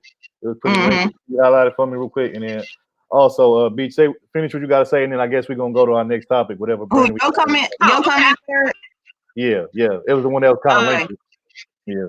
Okay. No, I was just gonna say, knowing all the stuff I couldn't get done because I didn't qualify for the unemployment. You know, I guess it's the way my stuff is fine. I didn't qualify. I didn't get a lot of. Apparently there was a lot of resources. I asked. They was like, you ain't getting nothing. So I didn't get a lot of the things that other people I saw getting, and then they still abused it. So I felt some type of way. I'm like, folks, they was all, I got $800. I'm getting it every week. They was out here balling up at the bingo hall and just flexing with the money. And I'm like, oh, okay.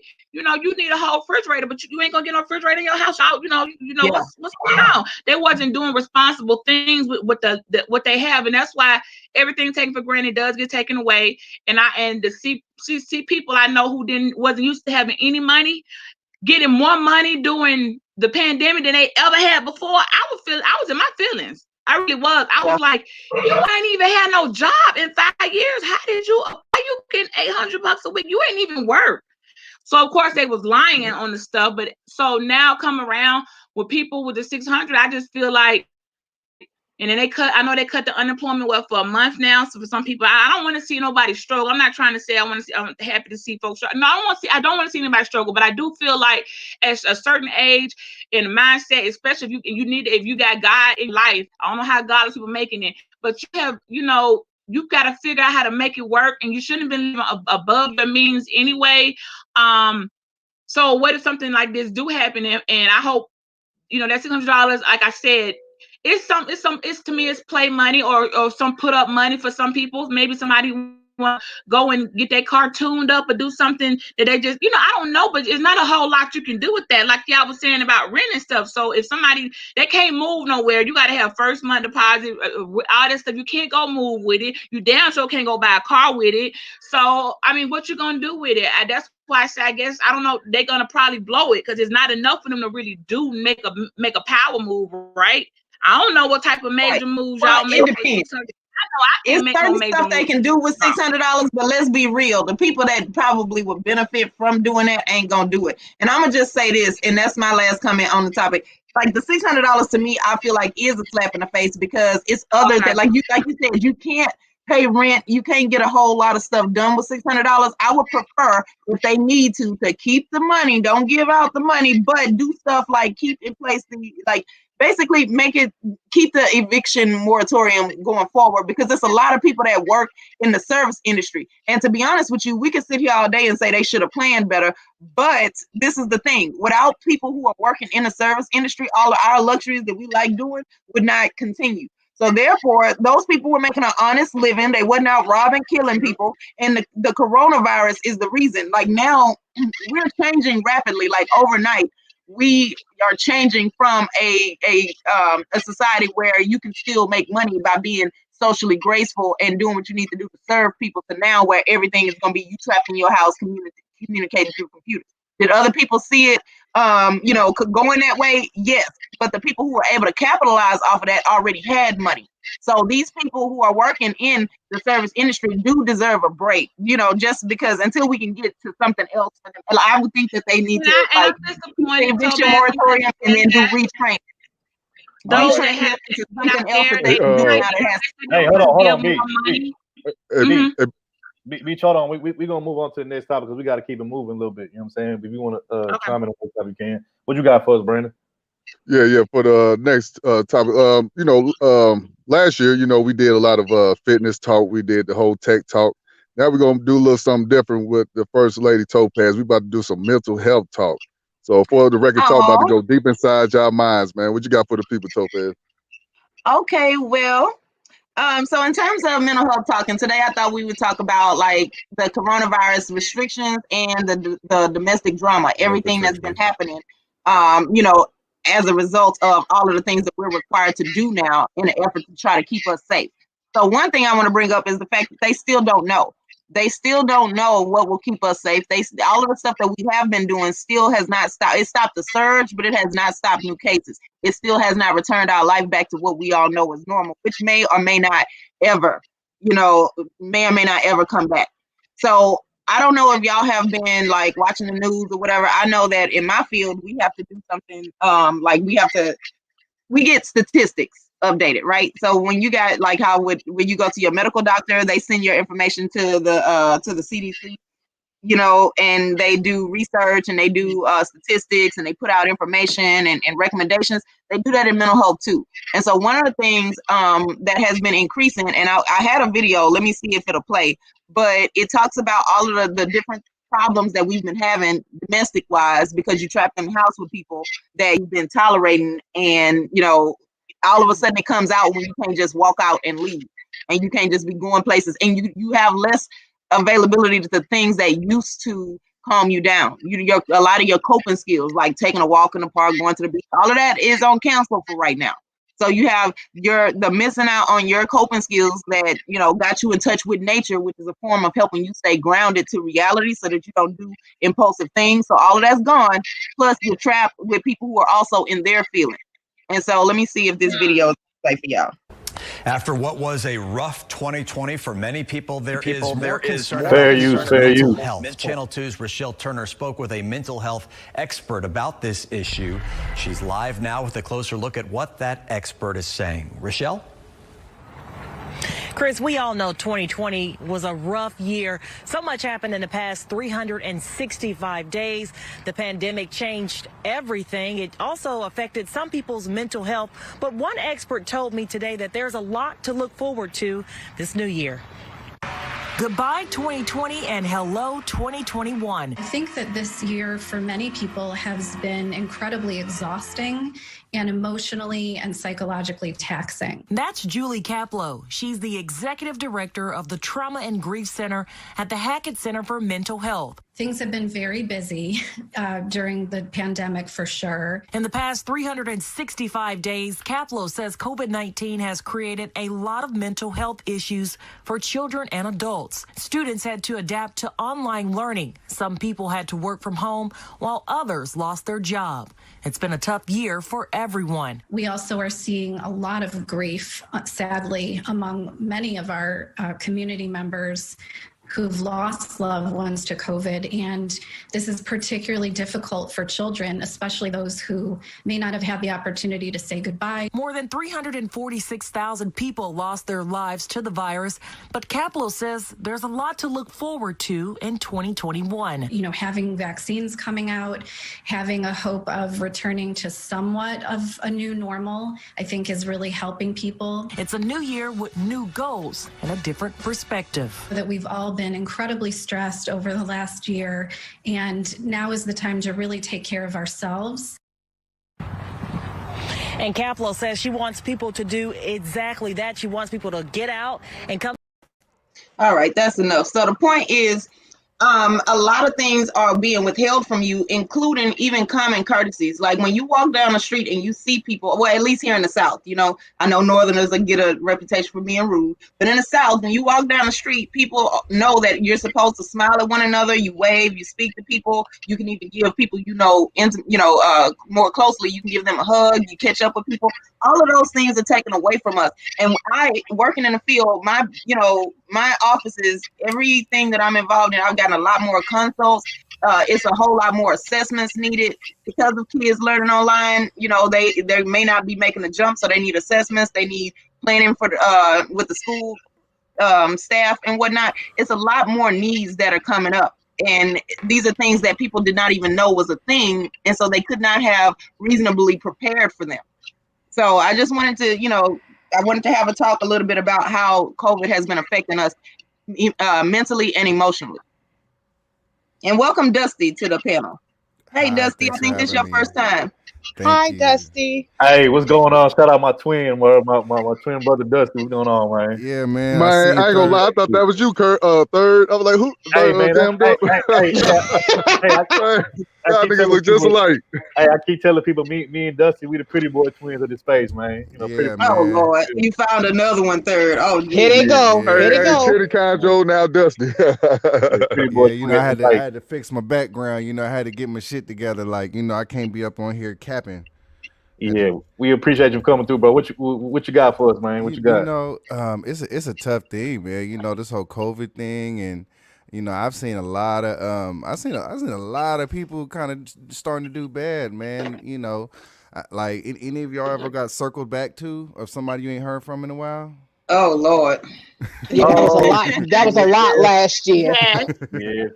Yeah. Even like people What's I ain't heard fellas? from. And Fellas, what is up with y'all? All of a sudden, waking up to these revelations of, you was on my mind, and I just really was thinking about what's going on. I just want to throw that out there. Don't be coming back now because of COVID, acting like you didn't. We wasn't the ish before COVID. Okay, so yeah, I just want to throw that out there for because y'all been a lot of that.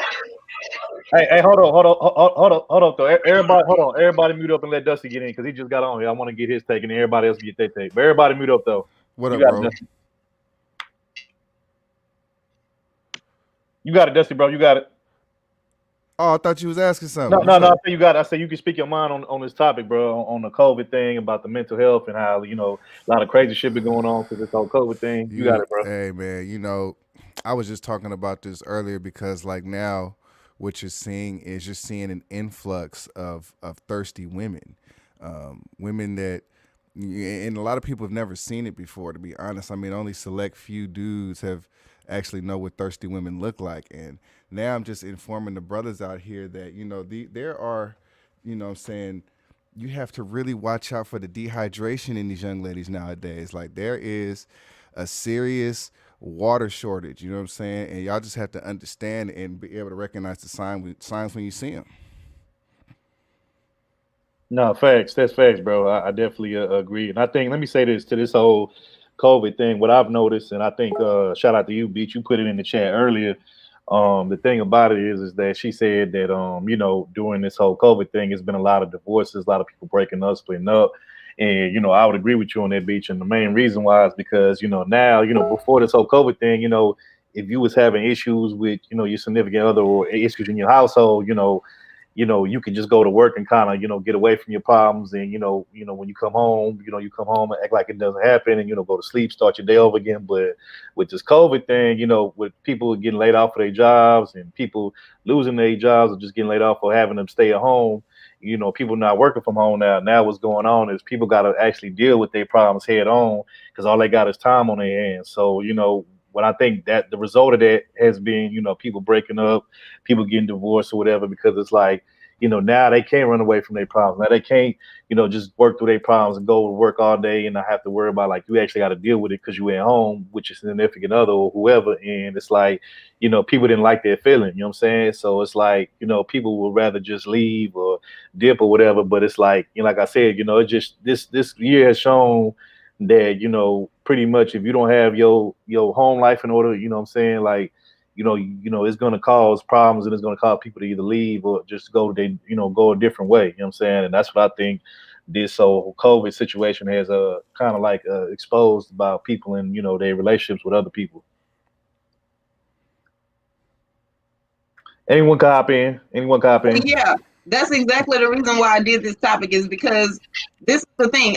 It's a lot of stuff that you can kind of get over. You can mitigate the impact of it in your relationship. Like, think of it this way. If you're in a relationship with somebody and y'all spend a whole lot of time traveling and going places and somebody else is responsible for y'all entertainment, now you have to do Netflix and chill. And either, right, you got to be able to hold a decent conversation, or you got to be extremely attractive and skilled, when y'all just staying in the house. I'm trying to be nice. I'm changing my rhetoric, right?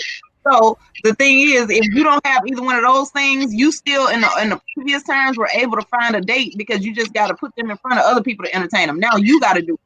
And so a lot of people are learning that we did not teach our kids how to actually be, socially adept. And a whole lot of stuff in the Black community, we teach people that it's not okay to do that would make you a more socially adept person. Like we had this thing about, I don't have no feelings. If you get praised for having the least amount of feelings towards things, you get praised for stepping on people, to get to the top. You get praised for a whole lot of stuff that's not helpful. And that's what causes us problems. And so now when you're trapped in the house with somebody and you can't get away from them, now it's coming to the forefront and people are able to actually do something about it. But you also see a lot of people, but because they're not in the same room over online, they do a whole lot more and say a whole lot more than they normally would in that person's face. You got it, Beach. You got it. You're gonna jump on in. Oh, I was understanding exactly what she's saying. A lot of my friends, well, there are some friendships that I don't block. Like, I guess the friend, we from like middle school, we not even talking now because I guess they couldn't handle what was going on in their house and they snapping over me, and I'm like, hold on, I'm good. Don't be taking, you getting divorced. Your whoever leaving you or going or they with their side person, I ain't got nothing to do with that. Like people talking really reckless, and you have to be like, hold on, they will let their problems in your come into your house. So I have personally witnessed so many breakups, divorce, like people leave. I'm like, you just gonna leave right now for the side dude? I mean, they really was making just up in making rash decisions. Leaving I'm like, y'all married, like what? Y'all couldn't work this out. Y'all both been cheating.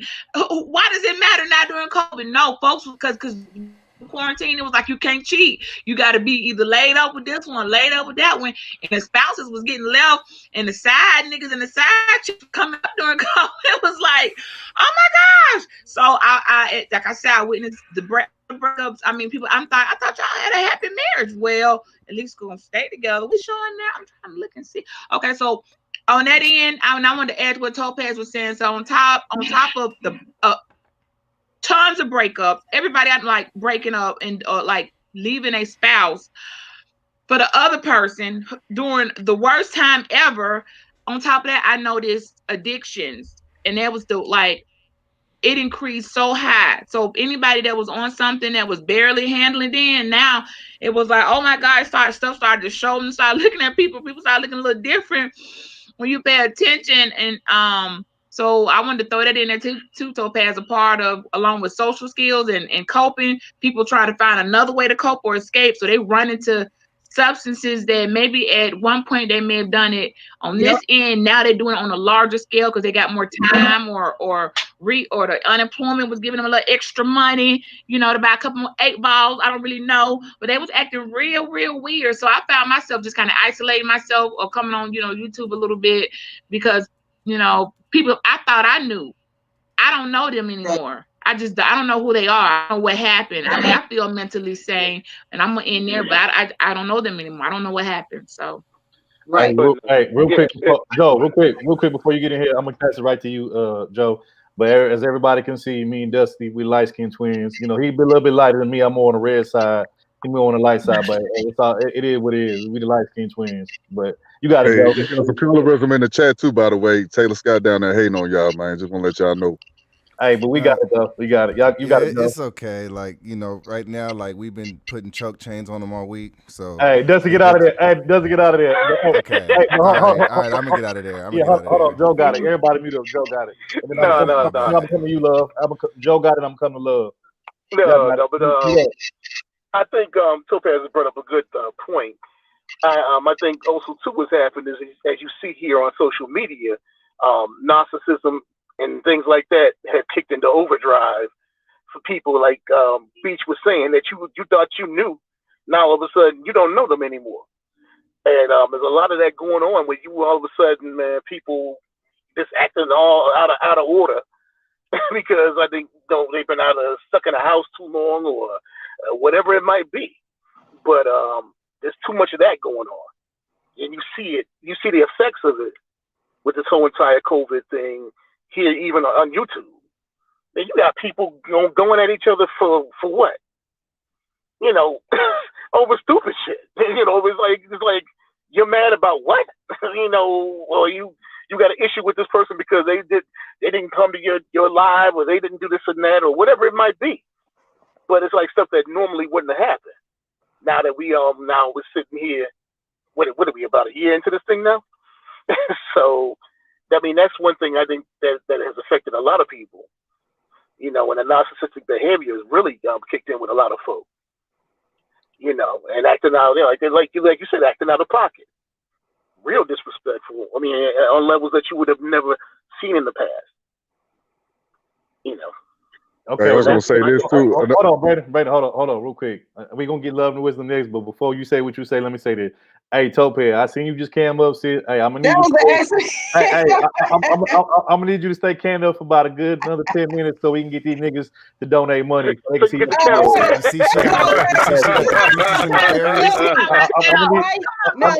to be family. You gonna stop trying to tell me, Jared? My attitude is not cut out for that. Yeah, I'm gonna need you to stay canned up for about another 10 minutes because that way these niggas hit the cash up. I'm over here playing like this. The first time I've ever done it on my laptop. I'm over here playing with buttons. And then I accidentally, that was not my intention. I took myself off before I started playing with buttons, and one of those buttons put me back on the stream. So now I got to figure out what all this stuff Yeah, do. because for those who don't know, Topaz got like a OnlyFans and a male groupies. Whatever. On here. So we need you to cam up. You Topaz, keep saying that ain't gonna make it happen. All right, you we keep need you to saying say, that. Don't just make it come out. Like I'm not having no OnlyFans. I done told y'all I don't got no Hey, OnlyFans. hey, Third, I'm just happy hey, that that camera flip. Hey, Topaz, you get a. yeah, we need you to stay cammed up for a little bit longer so we can get them cash. somebody calling me. Well, anyway, since I was cammed up, y'all see I'm not red. I'm goldeny. You know what I'm saying? I'm all sparkly. She just made up a color, goldeny. We see you, Caramel Brown. We see you. But yeah, see, light skin to me is boring. Everybody can be light skinned. No, I'm in the middle. You know how hard this is to achieve.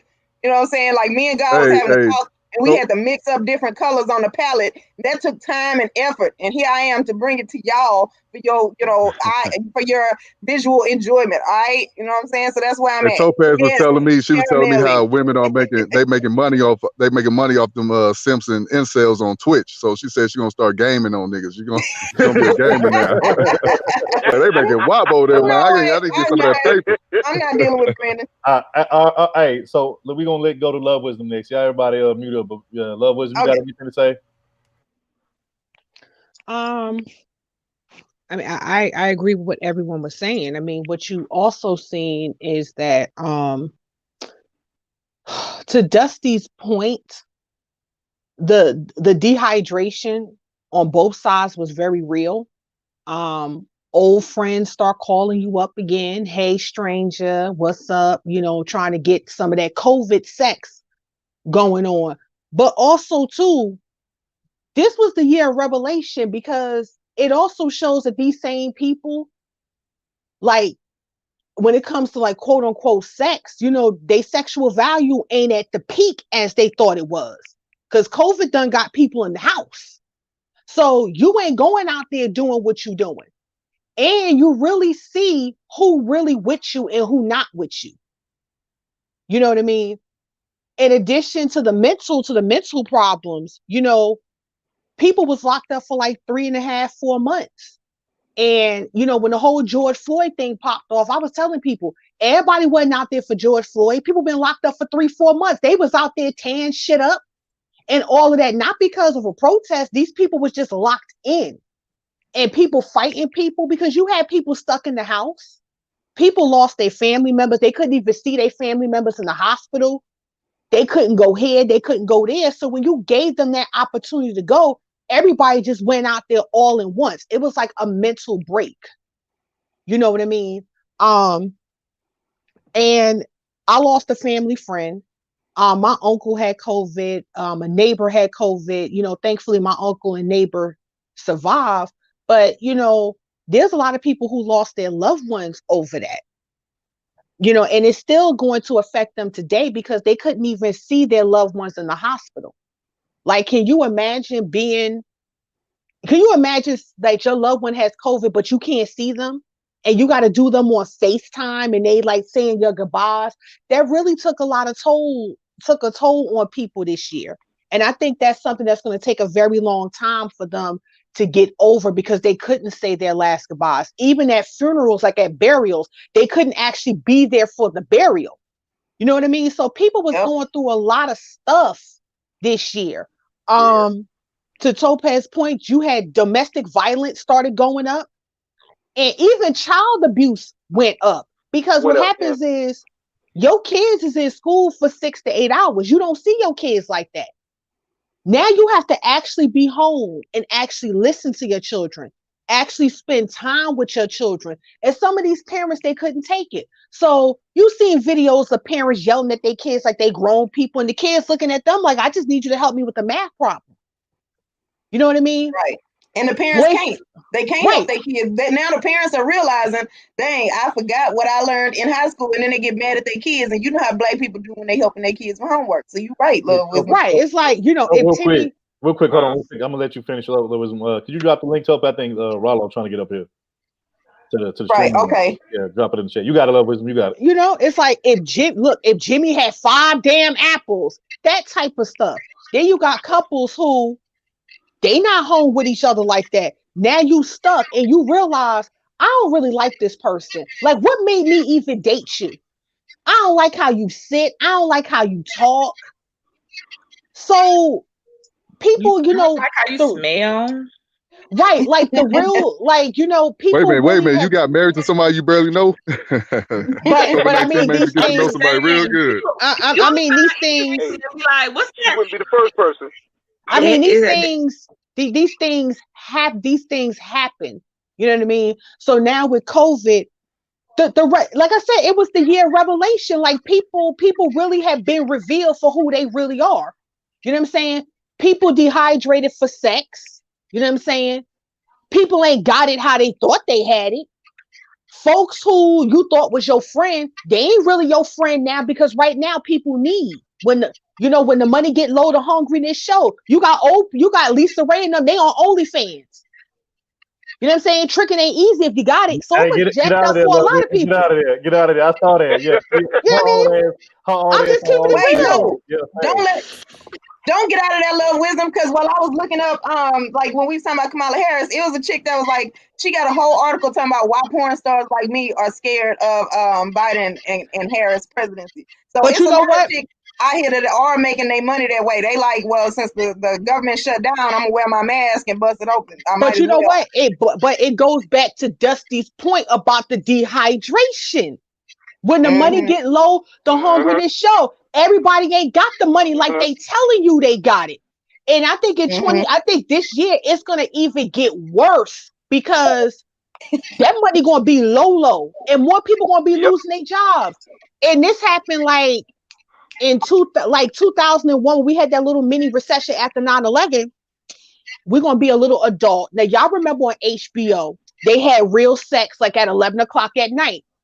And they was talking about this, about how these professional people who lost their jobs, they was getting into porn. Because they said they had to make some extra money. So you're going to be seeing a lot of these thirst traps and a lot of this dehydration going on this year. You know, you're going to see a lot more mental illnesses, a lot more emotional problems, because now the year is coming up. You're going to see a whole lot of that pop off. I'm just saying, be prepared. Don't be surprised, but just be prepared. It's going to be worse than 20, actually. I mean, you pretty much you're right about that, love wisdom. Let me say this real quick. There's a big window between I don't got the money now, okay, but buddy said he'll pay my no. Mental toughness is one of those things. If you haven't already established it in life, so that in case something like, what if it wasn't this pandemic, but something just going through life on a day-to-day, something has happened in my life that may have affected my resources or my income, that wasn't the COVID or this or pandemic, or me having to not have no renters in my property and losing some income. Something that's happened to me in my life before this that has set me up to know, okay, how to make it, what I got to do, a survival mode kick in without me having to sell my flesh. So I'm not giving no passes to nobody who felt like, I had to do what I had to do, because I'm like, no, because all of us, when we, especially grown people, we done been through, okay, right now I got to tighten the purse on this, chill on this, maybe, whatever, a little less eating out. But what I'm not gonna do is I can get it without having to split it.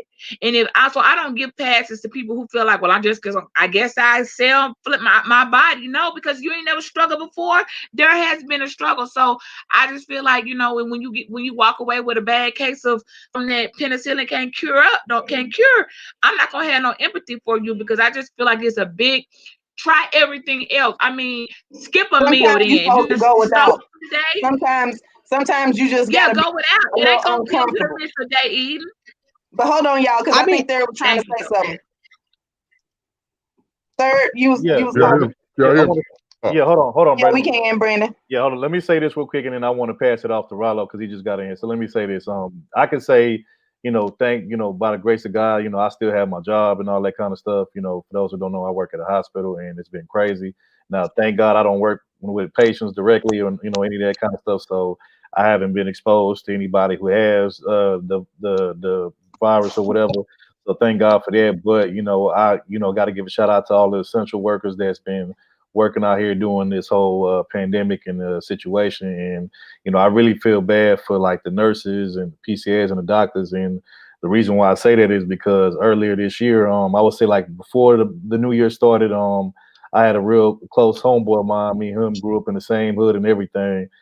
He ended up having to go turn himself in, go do a bid or whatever. And the cold part about it is the following, I think he turned himself like in December, I think like the end of December. And then as soon as the new year hit, once February came around, his mother passed away from COVID. And the cold part about it was his mother actually was a nurse. And, that was like, that kind of like hit me hard because, his mama was like my mama, you know what I'm saying? I used to call her mama too, you know what I'm saying? Because, we pretty much grew up together. I was always over his house. He was always over my house. And, that kind of like, hit me, in my heart, that kind of hit me kind of rough. So, shout out to all the essential workers, be careful out here if you're working, overtime or you just working, during this whole pandemic. Be careful. Make sure you wear your mask.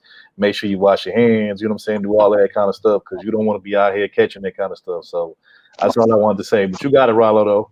Everybody mute up. Let Rollo get it. You got it, Rollo. What's going on, everybody? Thank y'all for having me on. Hey, salute, Rollo. Yeah, now the sister. Hey, Rollo, welcome. And where everybody going? But okay, go ahead, Rollo. I think StreamYard be knocking people off. Hopefully, Love Wisdom, Joe Whitfield, if you stay there, come on back if you can. All right, so the sister that's on the right hand made a good point, and I'm going to one up on her.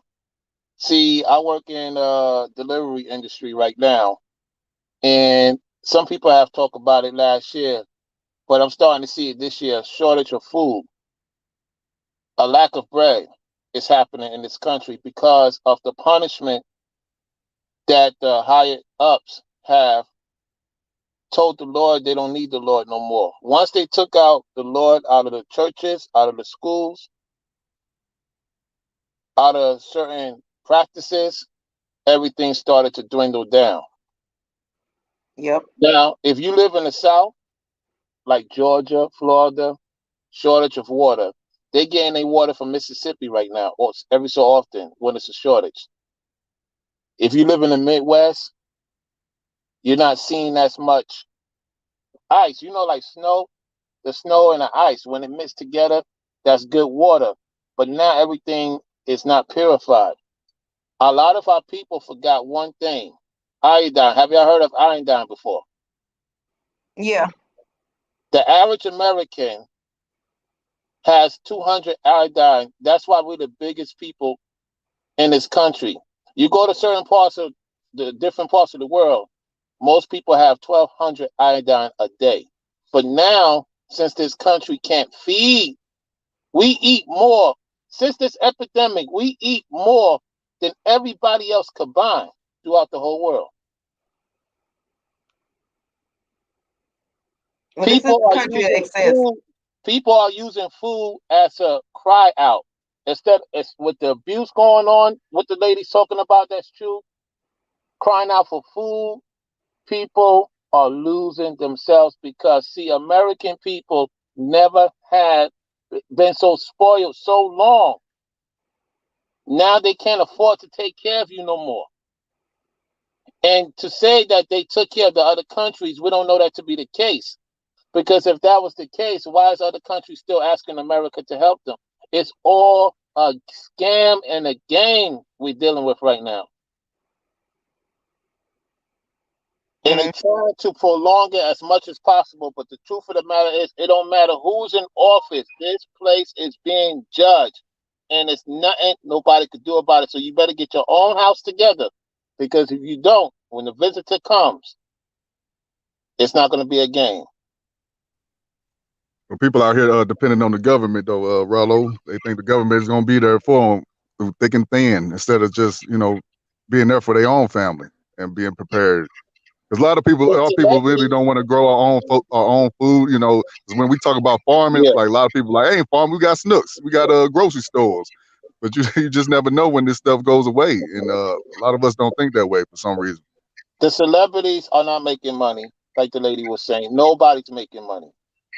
If YouTube shuts off today, there will be a lot of people losing their mind. YouTube is to get the people to go through their coping mechanism, speak truth, but a lot of people use it because they're not watching TV no more. It's nothing to watch on TV. It's the same old slogan. Same So old let's stuff. just say Back. hypothetically. Go ahead. I've been finding things, interesting stuff. I guess they didn't want to pay the answers, but I found getting back into watching shows is like has something to do with history and looking at how they handle things, like because there was always a plague when plagues first when they would come, how people would act in those areas and what they did, and I kind of like, well, dang, this really ain't nothing new, and how some people would bring plagues over to a country they're at war with. I've been watching TV and like it's kind of made me tap back into remember who I am. Like this pandemic reminded me who the hell I was, because I was like I might have been losing a little bit of who I am, like whatever. So me being focused on just what's in, looking up instead of looking around, I've got some perspective. Like I feel like I'm coming out a better me through this thing because I the distractions are out of my way. Yeah, a lot of distractions are out of the way. I stay, somebody in the chat, yes, he said the Lord, but let's keep it 100. Your source, people know y'all. Most of us know your source. You can have make all the money in the world. One thing happen, you can lose it all. So your source should be not just you, but to each his own. But another thing, I was wrong. Hey, Brandon, real quick. I skip a beat and didn't have to lose anything during this. I'm not saying that. I know there are others that have. Hold on real quick before anybody else says anything real quick. Let me give a shout out to the Cash App, people who hit the Cash App. So I wanted to give a shout out to my brother, Kenny Conjo, bro. We appreciate you. Kenny Conjo hit the Cash App. We appreciate you, bro, for getting the Cash App and stopping through a little bit earlier, showing love. Hope you had a happy New Year's and a Merry Christmas. Also want to give a shout out to Celeste. Appreciate you, Celeste, for hitting the Cash App. We appreciate you. And shout out to Love Wisdom for hitting the Cash App. We appreciate y'all. And everybody else who hit the Cash App early. We appreciate y'all. But I was gonna say this real quick. You got it, Brandon, and afterwards let's shoot it to Cool Jen because he just got in. But you got it. Salute Cool Jen. What's happening, brother? I don't think anybody mentioned this, but a lot of these kids out here being abused and killed by their own family, their own parents, because they being locked down with their parents, and because school was the place to go, for a lot of kids to escape from the abuse they got at home. So school was a safe haven for a lot of kids. A lot of people don't want to speak on that. And the only place where they ate. Yeah. The only place where they ate. Facts, Topaz. So it's a sad situation. I'm seeing kids back to back. I'm hearing about this kid got killed, this kid got shot, this kid getting kidnapped. Like it's just crazy. Like this COVID-19 really is really opened my eyes to certain things and certain individuals that's out here really being on some diabolical type of behavior. And let me say this real quick so y'all can understand where I'm coming from with this topic. So I have my private practice, and then I also do contract work for companies that work with CPS.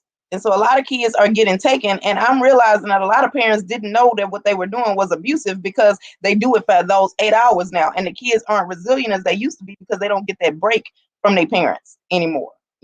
So now we're literally getting more information about what the parent behaviors are causing in kids, and to be able to tell these parents, look, when you say this, when you do this, your kid can't bounce back like they used to because they don't have all of the different things that they used to have available to them.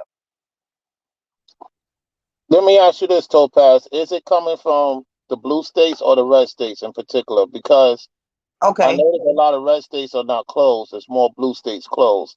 So is it more abusive going on in the liberal places or the Republican places, or it's both?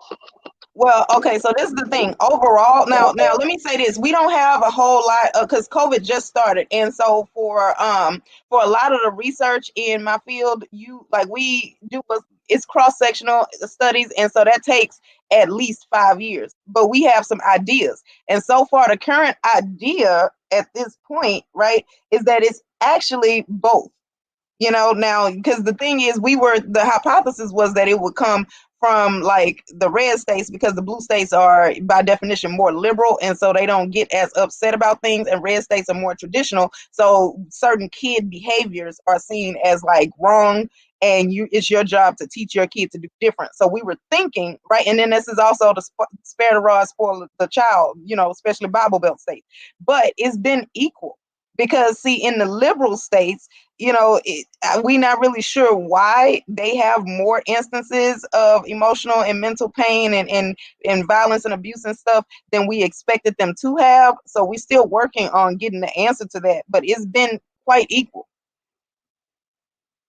And that's surprising, by the way. That's surprising that it's that question. Or unless Who was that?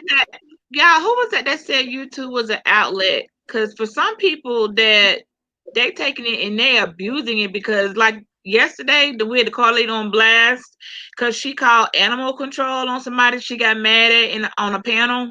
Oh, that's like, great. See, you really call wasting these people's time.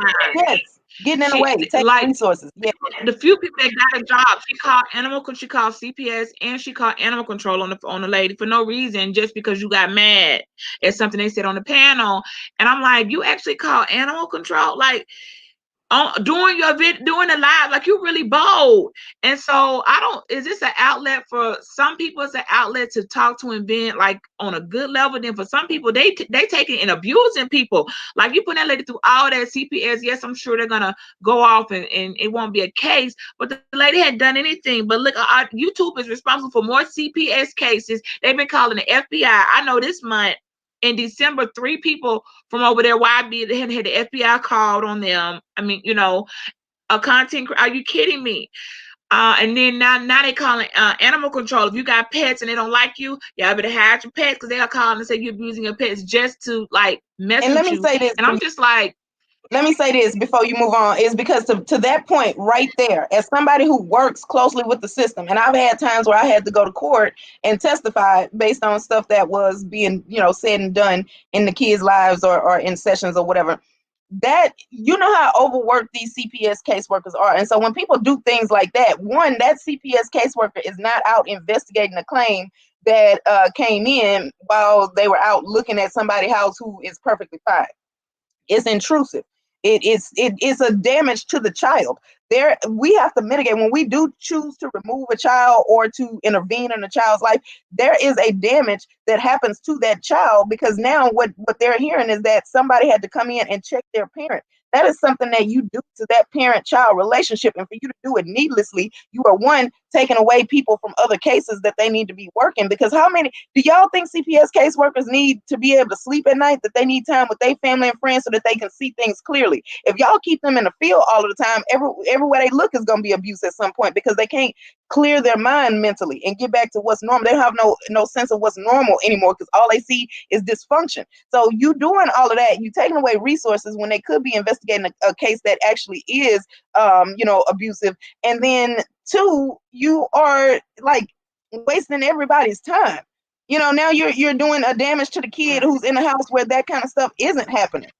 So this is the stuff that people don't think about when you get, and see, that's another thing. If you on these panels and you get an attitude with somebody who says something you don't like, you trapped in the house all day, you're not thinking clearly. You are just only thinking about yourself. You spend too much time in your own head. The world becomes all about you. And then you feel like, yeah, that's the cool thing to do, is to call CPS or animal control on somebody because you didn't like a point that they had. Like, you go too far when you're not required to get out and socialize with people, because nothing took your mind off of it, and you don't got no example of what's normal anymore. Topaz, what it is though, Topaz, is that they never had social skills. A lot of these guys and women doesn't have social skills at all. This is their only way to react, is to get you off your square and do all these foolishness that we seen. That's because they never had actual friends. This is their friend. Yeah, exactly. Real quick, Brandon, bro, you want to get in here? He got to be right. I believe, like, because no matter what, Topaz, if you say something, I'm like, I ain't really feeling her. What's her information? I'm finna call and report that she ain't feeding her kid. Like, that ain't gonna go through my head. That's not a normal. It's like so many steps between that and in the actions they're making, these people had to already be crazy. That's why I said YouTube really is the biggest playground for the mentally insane people. And shout out to everybody who got their mind together, who got mental toughness. Those of us who realize, okay, I wasn't feeling what you said, but I'm not finna go wasting my time and energy in the government's resources calling CP, like doing all that shit. Y'all the real MVP, because it really is folks calling FBI's. YouTube, I wish I had the statistics of what if they all the calls they say that we're getting from YouTube. That's why they're gonna be making a lot of changes, because it's like, what is going on this platform? You know what? The FBI really, and they have. We should do a stream on that at some point, and I want you and Love Wisdom and all the ladies, Mahogany, all the ladies that come up here. I want y'all to be on that stream when we talk about the impact of calling all of these different authorities from just stuff on YouTube. And I'll look up the statistics and we can prepare for that. So just let me know when y'all free. Y'all do email me, and then we can talk about that, because I think that's something that needs its own topic. I think that's something that needs its own stream, because I haven't seen anybody else that has done that stream. And I think it's important because people lose sight of what's important when they get on here. That's what I was talking about earlier. People go further than they normally would. If we had to be in a room to be on the panel, and I know that you staying in the same hotel while we all in the same place, and then you sitting up there on the panel, you don't like somebody saying you call CPS or whatever on me, I'm gonna find you before you get on that plane. Like, but see, here on YouTube, people can just go on about their life, and now you gotta find them. That's extra. It's too much. People do too much when they know that you can't get to them quickly. Hey, Topaz, real quick before anybody jump in. Hey, Brandon, bro, do you want to say anything on this topic? You want to get in here? Oh no, I said what I said, bro. I'm cool. Okay, you good? Okay, all right. So we moving on to the next topic. Well, we got one more person down there. It's somebody down there that ain't speak yet. Oh no, that's Cool Gent. No, it was Torian. Torian Rain came back up. Yeah, you want to say something on the topic, bro? Dusty ain't say nothing on this topic. Oh yeah, Dusty, bro. Dusty. Matter of fact, Dusty, you got it, and then we'll go to Torian. Then you got it, Dusty. You know, I really don't know what to say. I mean, I can only speak about things that I have knowledge about. You know, what I've usually done. You know, they really can't force me to do nothing like that. But I mean, if I had to, I mean, I'd have to consider it. But I probably would, you know, I don't know, man. I'd probably hit the trap. Fuck that. I can't do it. Wait, what? Fuck that. All right. Okay. Y'all was talking about the vaccine, right? No, we started off talking about mental health because of the COVID and all of the reasons why we see increased addictions, violence, abuse, and just overall like depression and anxiety since the COVID pandemic and all of the restrictions. And then we ended up talking about CPS and authorities being called because people don't like you from YouTube. Oh, no comment. Yeah, I don't know what to say about that. People just need, you know, some people, they just want to get the maximum amount of attention that they can, and they just want to know that they can actually do something. Like some people just want to see, it's like the person that squishes something, and it's like the person that kills an ant with a sledgehammer. You know, it really is not necessary, but they just want to see it. You know, there's something wrong with their mind, and that's that. You know, it's a scary thing. Mentally, that's what I said. Big mental. This is a playground that the mentally unstable have latched in, and it's hard to tell who from who. Because you know, right here, I can tell for the most part. You know, we all pretty much got it together clearly. But those that don't, it's more them than us. And I didn't know that till I came on YouTube, because I came from the Instagram fam. Shout out to one time for the Instagram fam. And I didn't know until I became a content creator. I said, oh my gosh. I had to go to court. I wasn't even a content creator for 3 months, and I was in court over YouTube over roasting a gag. And I was like, I won. Okay, I just want to say I won. But I'm just saying, it's the fact that it's not that deep. Like, what type of platform is this that people really get involved with? Getting sued, I had to go to court, CPS. Our people, it's more crazy. It's more them than us that got it together mentally. We are totally outnumbered. I just want to know that y'all do realize that, right? We are outnumbered. So we are not just here, but with your mind and mental toughness and realize, okay, you calling and getting them folks whole house brought into authorities and all that. It's not where you didn't want you don't get a bravo for that.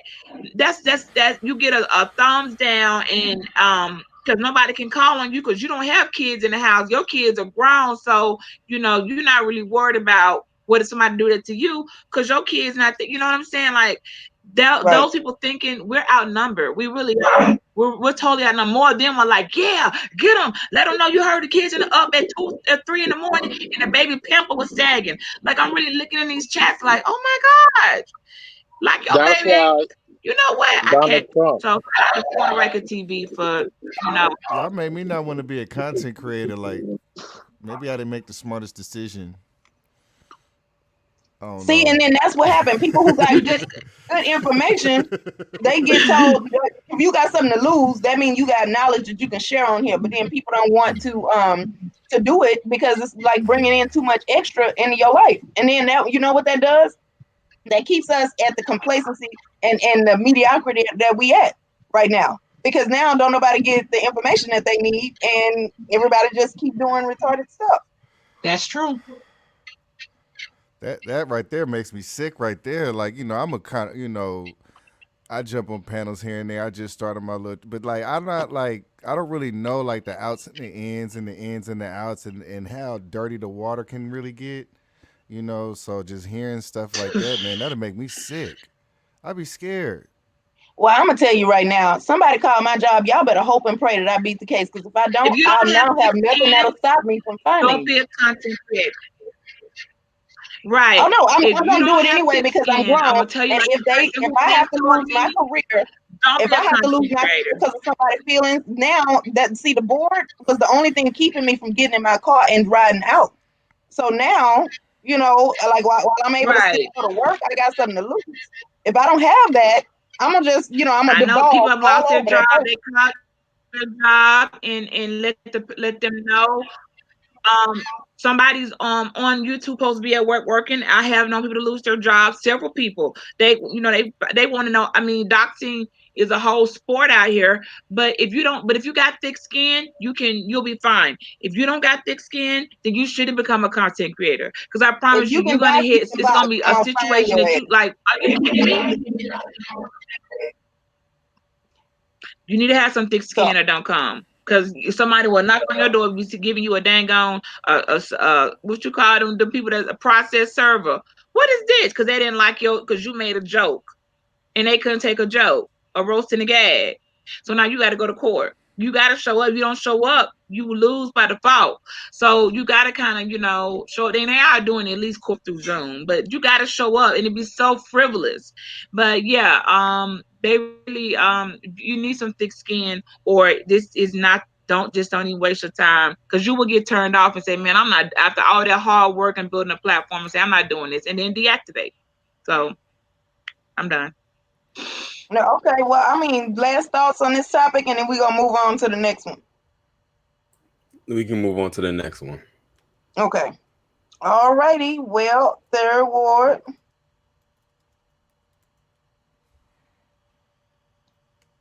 Third. Yeah, I'm here. There you go. Yeah, we going to the next topic. Yes. Okay. You got a third. Okay. All right. So since we going into the next topic, this was my topic that I chose to do. It's basically a question that I want to ask everybody, that's here, and everybody that's in the chat. So basically, here's the thing. Growing up as a kid, growing up in the Black community or whatever, you hear this term a lot that gets used by older folks when they're talking to younger folks, when they're talking to kids or whatever, younger people. They always use this term, do as I say, not as I do. I'm pretty sure everybody's familiar with that term, or everybody has been told that by an older person, growing up as a kid. And what I want to know is, does the whole saying and term, do as I say, not as I do, does that have a negative effect on Black society? My answer would be yes. And the reason why I say that is because when you're telling people do as I say, not as I do, it's kind of like a contradiction, and it's kind of being hypocritical, because what you're saying is pretty much, I can do whatever and I don't have to necessarily lead by example. but because you're not either of a certain age or because you're living under me, you're supposed to just do whatever I tell you, but I'm not supposed to lead by example. And I think that can be, contradicting, and that can be hypocritical to tell somebody, a child or whatever, that somebody that's living under you and they not following, you're not living what you preaching. You know what I'm saying? So, to me, I think it does have a negative effect on Black society and Black people, and especially, like I said, younger people that are easily influenced or whatever. So I just wanted to get y'all opinions on that and what y'all think about that. Can I go first? Go ahead, Dustin. Okay, Rollo, you got it. You got it. They already look at us as children. The least is the parents. Then you have the regular parents that they teach them at an early age what they need to do to install into the children today. And the reason why the children is rebelling and not listening to the parents, and when we was coming up and we somewhat listened to our parents and not, because we realized we've been lied to. It's not too many people telling the truth to their children. It's like a game. They want to play this game. So when you start finding out on your own as an adult what's the truth, you need to tell your children the truth. This is how the world operates. This is what needs to go on. Even if they get upset with you when they're young, but as they get older, they will respect you more. It's too many people lying.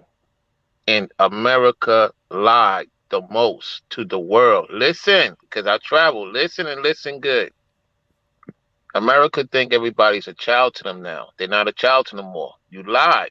And now it's retaliation. So we're going to start seeing more retaliation in 2021, because if you lie and your lies get caught up to you, retaliation is coming. So with that said, I'm out, y'all. Until next time. Appreciate you, Rollo, for coming through. Yep. Go ahead, Love Wisdom. Rollo was 100% on point. You're a parent, so you're supposed to lead by example. Children imitate their parents. So when you say that, it causes confusion. And the Black community, Black children in particular, have been lied to by their parents. Part of it is because of the shame that their parents did. But the parents did a lot of nefarious things in front of their children, whether it's tricking, whether it's selling drugs, whether it's gangbanging. You did a lot of nefarious stuff in your children's faces, and they turn around and they did it. And then you're saying you're not supposed to do that, but that's what you was doing. So if I'm not supposed to do it, then why are you doing it? You know what I mean? So as a parent, you're supposed to give your children the lifestyle that you never had, so they won't have to do what you do. But what we tend to do is, well, I struggle, so you got to struggle too. Ain't nobody give me nothing, so you got to do it too. And then these people expect their kids to take care of them when they get old. Like, you done shamed your child, you done lied to your child, and now you old. Well, I took care of you, so you got to take care of me. Do as I say, not as I do. You know what I mean? So the Black community has lied to their children. And this is part of the reason why relationships between Black parents and children, specifically with Black women and girls, is so cantankerous. Fact. Because Black daughters seen their mother do a lot of nefarious shit, talking behind their girlfriends, behind their back. Yep. Okay. Yeah, why would I tell you anything? I know you like the gossip and you spoke to my parent. Why would I tell you anything? And then I go out there and get messed up in the game because sleeping with your best friend's boyfriend. You know what I mean? You done seen your mama do stuff, and you go and do the same thing. And now she want to get holy on you. She want to get the Bible on you, but you a Jezebel yourself. Okay. And Black fathers lied to Black sons. Yeah. When you abandon your child, they do the same thing to their kids too. Because monkey see, monkey do. So when you say, don't abandon your children, nigga, you ain't take care of me. I ain't know you until I was 17 years old.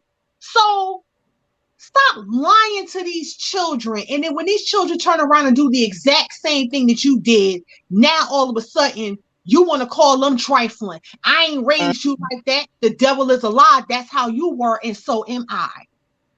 Mm-hmm. Because this is the thing, you know, if our kids, if you are an adult and you did all of this nefarious stuff in your younger years, but then you are somehow saved at the end. So take, for instance, men who have all of these babies everywhere, but then they find a woman to take care of them in their old age. Women who have all of these babies for all of these different men, and then they force those children to take care of them in their old age. Basically, you did it and you got away with it. So what is the punishment that you're telling them that says that they shouldn't do it? Like, you're showing them that it's going to be okay. You're showing them that that's acceptable behavior. You know, so we got to like understand that kids are able to see better than they are able to hear. And I mean that metaphorically, of course. What modeled behavior has been proven in studies that it is more efficient of a teacher than instructed behavior, because they see the real-time consequences of it. You can't go out and be robbing people and on the block, all your youth, and, you know, women be on the block too. You can't go out there and do all of that, and then all of a sudden you use the money and then go to college and you get a job, and now all of a sudden everything's okay, and expect your kid not to feel that that is an acceptable, way to live life. See, we as the community also have to be consistent in the consequences. So when we tell them that it's okay, they feel like, okay, well, why are you telling me I can't do it and life is hard right now? Because if you did it that way, you don't have another way to tell them that they could do it. If you did it by being on the block, you don't have the information to tell them, oh, well, you don't have to be on the block. How can you avoid that? You can't teach your kids something you don't know. So then you telling them not to do what you did, but you can't tell. It's better to tell your kids what they should do instead of always telling them what they can't do. Because if you tell them no to everything, that leaves an area so much more, amazing, so many millions of things that they could do. If you say don't sell drugs, well, anything else is on the table. You should tell them, get your education. It's better to tell kids to what they can do and teach them what area they should be going, what they should strive for. And that's just a more positive life, which keeps them in a mood where they feel like they can do it, and they're going to be much more successful. And I'm going to go on mute. Hey, Tope, hey, I'm going to come in and come out. I literally just jumped in because I heard that sister speaking facts. She was preaching, and it was good and refreshing. I'm not trying to sound like a simp, but real talk, I got to give credit where it's due. I've never seen a black woman in a very long time in any of these spaces ever say something like that. We don't use that word over here. You say how you feel, and however you feel is how you feel. We don't do the shaming over here. No, yeah, you a magnet, man. You a magnet out here, dog. You magling up. You magling. You know what I'm saying? No. For real talk, man. She said she spat some fire because I look at my family, right? I got a lot of half brothers and half siblings. And I remember my dad, when he was in the service, he was stationed in Germany. And, he's like a Hebrew Israelite, so he's like from the notion that you're not supposed to mess with anybody outside your race, period, right? But sure enough, you know what I'm saying? It was the 70s, you know what I'm saying? He was knocking it down over there. And he had a German baby mama, right? She had two half-black children. And he never really was in their lives at all. Like, I didn't meet my sisters except for like maybe 2-3 times my whole life, right? And they told me about the adversity they went through being like the only half-black people in their whole like town, right? And the racism and things like that. And of course they had no connection with black men. They still wanted a connection with black men and their blackness.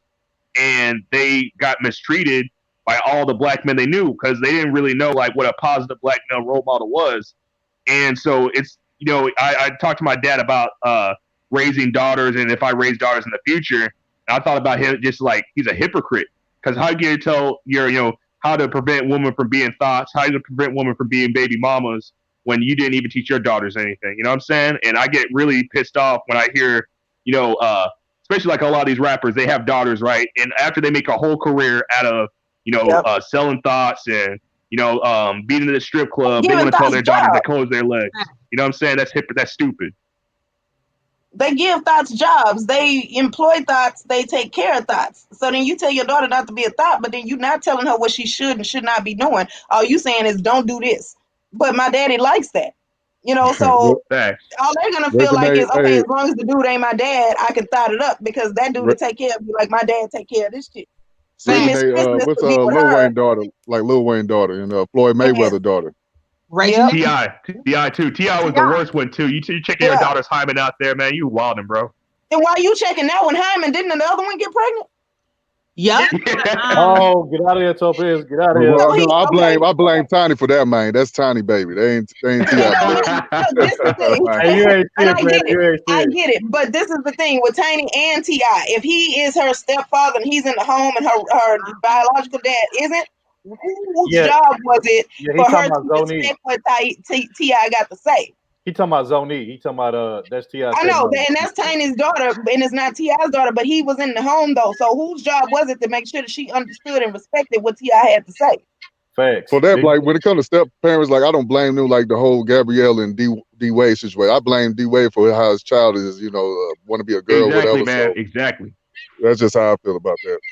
And men get mad at me when I say that it's the man's fault. But listen, this is the thing. When I say that it's the man's job or it's the man that caused the problem, what I'm really saying is I respect the position of men such that I know that they are in control, whether they want to acknowledge that or not. And so had his father told him, look, son, we ain't doing that in this house, he would have had no choice but to get his life together and get straight. If T.I. had told her, look, okay, I know that you're not my kid, but you got me fucked up. You living in my house and I'm married to your mama. You gonna act right. And he was, was somebody that she could look up to and respect. She wouldn't have been out there like that. She probably, like what I'm saying is, I know y'all don't like the fact that men are in control and that they're in charge, but it's true. It's nature. That's just how it lines up. I'm sorry. Okay. I'm not blaming y'all for what happened, but that is the natural order of how to get it back together. If women could do it, then with y'all not being in control, then it wouldn't be like this. So if you're going to say that there's a gynocracy, first of all, even saying that there is a gynocracy, I get that you could say that it exists, but you're still giving it power. That the gynocracy exists because of how nature is. It exists if men sit down and say, all right, well, y'all got it. It exists when men are tired and they want to take a break and they give up. But to be honest with you, all this shit would be dissolved if men stood up and was like, "Nah, we ain't doing that." What could women do? What exactly can you do? No, facts. That's why I like Dusty, man. Dusty said this the other day when I first chopped it up with Dusty, and I was like, at first I was kind of taken back that he said that, man. But I never saw a cat in this space straight up say, "Hey, the reason your relationship is falling apart is because of you as a man." And that was some real talk, man. You know what I'm saying? So Dusty, shout out to you, man. You know what I'm saying? You were one of the first cats I ever met that said that. You know what I'm saying? And I'm going to jump off, man, but, you guys have a good Saturday. You know what I mean? You know who else says it on here? Thank you for coming through. Okay, thank you, Zachy. Yeah. And come back soon, right? Another dude that I heard say it on here was Ty City. Yeah, facts. Shout out to I don't agree with none of that because I said, hey, if you pick a weak-ass dude to procreate with, then you're going to have some kids that's going to be off the wall. So you get you a man that's a leader that's on Brandon. You. I get what you're saying. I can't teach a weak man how to lead now. Y'all can't say that one. Now, if you pick Brandon, a weak man that ain't gonna lead no kids, it's just gonna be there to lay the pipe. That's all he's gonna be there for. Right. Now, if the woman picks a weak dude like that, and that's all he do is show up and lay the pipe, that woman, you can't tell her anything because she's already enamored with the pipe. Right. Now you may not be able, so that woman would not be on your watch. You know what I'm saying? You ain't responsible for what she doing. She chose, and either her dad. The problem is a lot of the women are choosing that same weak-minded brother or type of man I think the men shouldn't go along with that. I would say this. There was a meme on Instagram, and I had to repost. I'm be honest. In 2021. When it comes to men and women with certain conversations, I'm gonna be country. I ain't finna hear it. All right. At this point, let me start with the men. If y'all are up here, excuse my French, if y'all are fucking trash compactor pussy, and you are complaining about it, stop. Okay, you are a grown man. You're not Peter Pan. If you are messing with raggedy women, bust a nut and take the L. We don't want to hear it. Okay? For the ladies, if you up there having sex with a man that's not worthy of your submission, stop. Okay? Exactly. If you up here complaining about these dudes ain't ish, but you got a dusty dick in your mouth, swallow it and take an L. Don't nobody And get out my face. And get out my face with it, 'cause I don't want to hear it, because I didn't choose that nigga, so I don't have to deal with it. I'm for real. Don't nobody want to hear all that in 2021, because at the end of the day, people are grown. If listen, I ain't gonna say this. If y'all don't hear nothing I say this shit, I'm gonna tell you this. Get up off your ass and wash your ass. You gotta do the work. You gotta do the work. If you say you are worthy of a woman, if you're saying that you're a man that's worthy of having a woman respect you, you gotta show and prove it. You gotta do that by action. Women, if you saying that you are worthy for a man to marry, you got to show that. Everybody not going to get chose because everybody just run their mouth all day. If you going to get, you got to put in. And we divested. We SYSBM. Y'all are weirdos. Y'all creepy. That's why y'all ain't getting chose. Who in relationships? No, the environment. You have to understand, like the way that everything is set up. And you have the child support laws, and you have the Duluth model. Salute to my SYSBM brothers. I'm not saying you have to understand. No, the environment. The opinions being stated right now do not reflect Bitcoin L. but it's weirdo. It's weirdo energy coming from adults. Like that. That's what tripped me out. Like. Because that's a man that's gonna leave. If times get hard and he don't know what to do, he's not gonna sit down and figure it out. He's gonna leave and think something else is gonna be better. And that's not how life works. You know what I'm saying, Topaz? Like a man. No, exactly. A man that's gonna leave, it's innate to him to get up and lead and handle business. You understand what I'm saying? Yeah, he's not gonna take no for an answer. They know how to. When a man step in the room, you know that's a man. When he step in the room, he ain't got to say nothing. You know that's a man. Facts. The reason why you got these women, posturing themselves up to these men like King Cobra, because the women see the bitch in you. Like if a man and a woman feel that femininity come on just like that, her voice gets soft. She a little more calm. But if she see a bitch walk in the room, she gonna strike up like King Cobra. Who you? And it's the same thing with a man. If a woman step into a room and that man know that's a woman, his demeanor going to change. He going to be courteous. He going to be respectful. But if she coming in like a nigga on the street, then he going to respond in such a way. Like these things are not difficult, but people make it difficult because these are the fuck ups. And in 2021, can y'all please stop engaging in trauma bonding behavior? Please. Please. Hey, let me say this real quick, Love Wisdom, to add to what you're saying real quick. And this is just me. Let me say this. Look, whatever brothers want to do, if they want to do the SYSBM thing, the MGTOW thing, Red Pill thing, whatever they want to do, that's their business. God bless them. I hope they find happiness and, peace with whatever it is they want to do. And even the same thing to the sisters. If y'all want to, divest, go. Pink Pill gang. Shout out to the Pink Pills. Hold on, bro. Hold on, Brandon. Hold on. I got this, bro. If the sisters want to, like I said, do the divestment thing, the swirling thing, whatever it is they want to do, like I said, God bless them. I hope they find happiness and peace with that.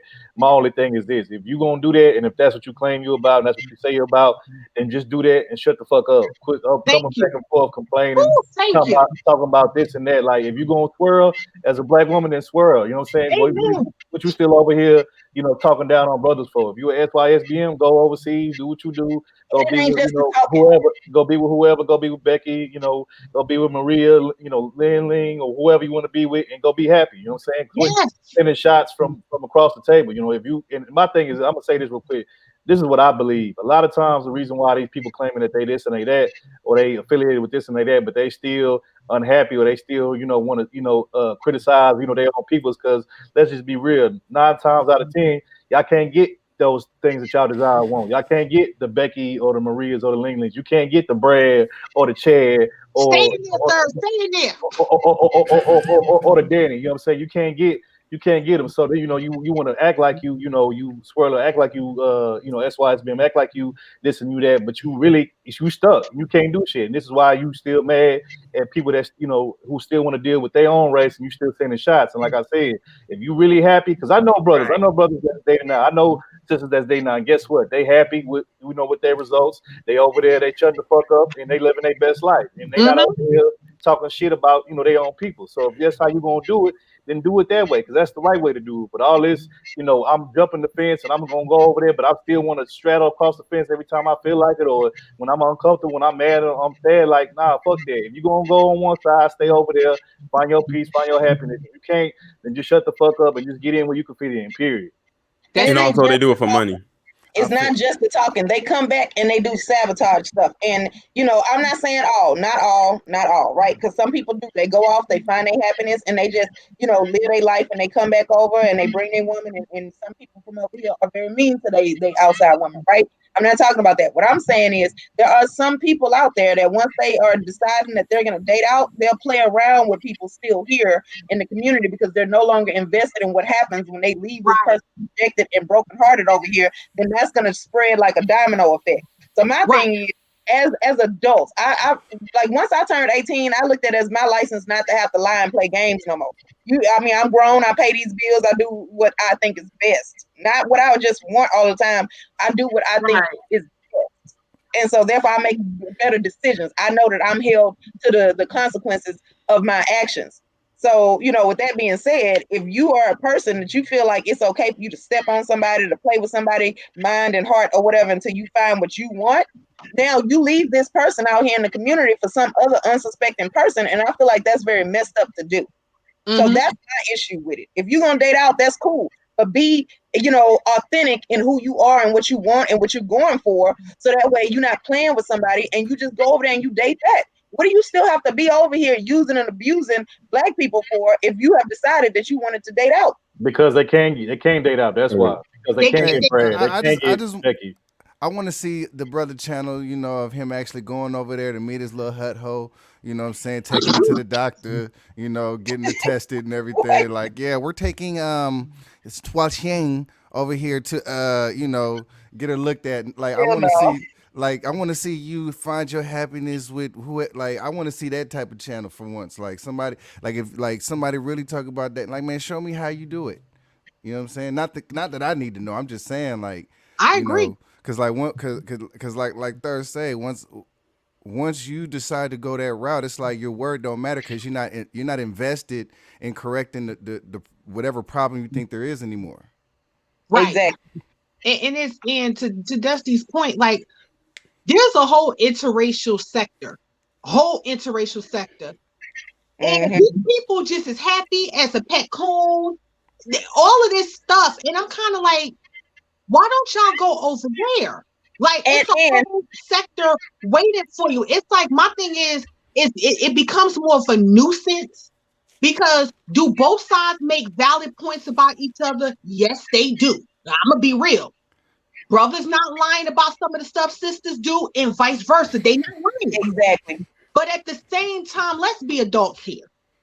And black people stop going over to the interracial channels just causing problems. If they not bothering you, if they not saying talking down on the black community that's still here, leave them people alone, let them find their happiness. Because if you that invested, you'd have chose them and been good to them before they left. So I'm gonna say that. I believe in appropriate. That's true, T. That's true. Like I'm gonna call out on both sides. I do see it. I do see when these people are happy in their life and they got their kids. People show up over there and they just got a problem that they bring that those people aren't creating.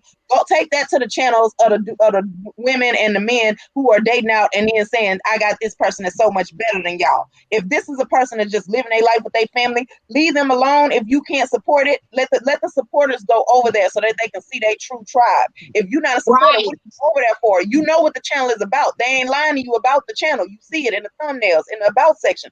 Leave them people alone. You don't have to be over there. And they ain't saying nothing to bait you over there, so leave them alone. But it goes back to what we was talking about before when it comes to how the space has gotten so saturated and out of control. Here's my thing. It is going to come to a point where when they start passing these little bills when it comes to social media, you're going to see a lot of people go crazy. And here's the thing. I tell people, leave people alone. Like, leave people alone. You don't know people. You don't know who I know. I don't know who you know. You don't know my affiliations. I don't know your affiliation. When you start talking cash stuff, and I tell people, it ain't the people that respond that you need to be concerned about. It's the ones that don't respond that you need to be concerned about because they Big can really facts. hurt you. Big facts. Yep. The quiet ones. It's People always alone. Ain't nobody never taught y'all that. It's always Right, it's always the quiet ones you got to look out and watch out for. The ones Right, that don't say nothing. Yep. leave these people alone because at the end of the day, we got a global pandemic. People are dying. People have lost their job. The worst person you could deal with is somebody who just got time. Mm-hmm. You don't know who's stalking you. You don't know who watching you. You don't know what people doing, and you keep fucking with them. You keep fucking with them. That person come knock on your door with that goddamn it. Don't nobody want to hear, oh, it's the internet. No. I don't want to hear no jokey joke. No. A lot of these people are like Chris off of Friday. You know the little boy that was kicking the trash cans over and shit? And y'all quit playing. And by the end of that movie, they got Chris and they beat his ass. Mm-hmm. You gonna fuck with the wrong, you gonna kick the wrong trash can over and they gonna come get you. Leave people alone. Let people live. People be doing too much where it's like, I have heard people say they gonna catch a flight to beat somebody's ass. Mm-hmm. And I said, y'all ain't catching flights for nothing but the fuck. Cause you make love not war. You ain't trying to fight nobody. You trying to fuck people and hope they don't put that interject there.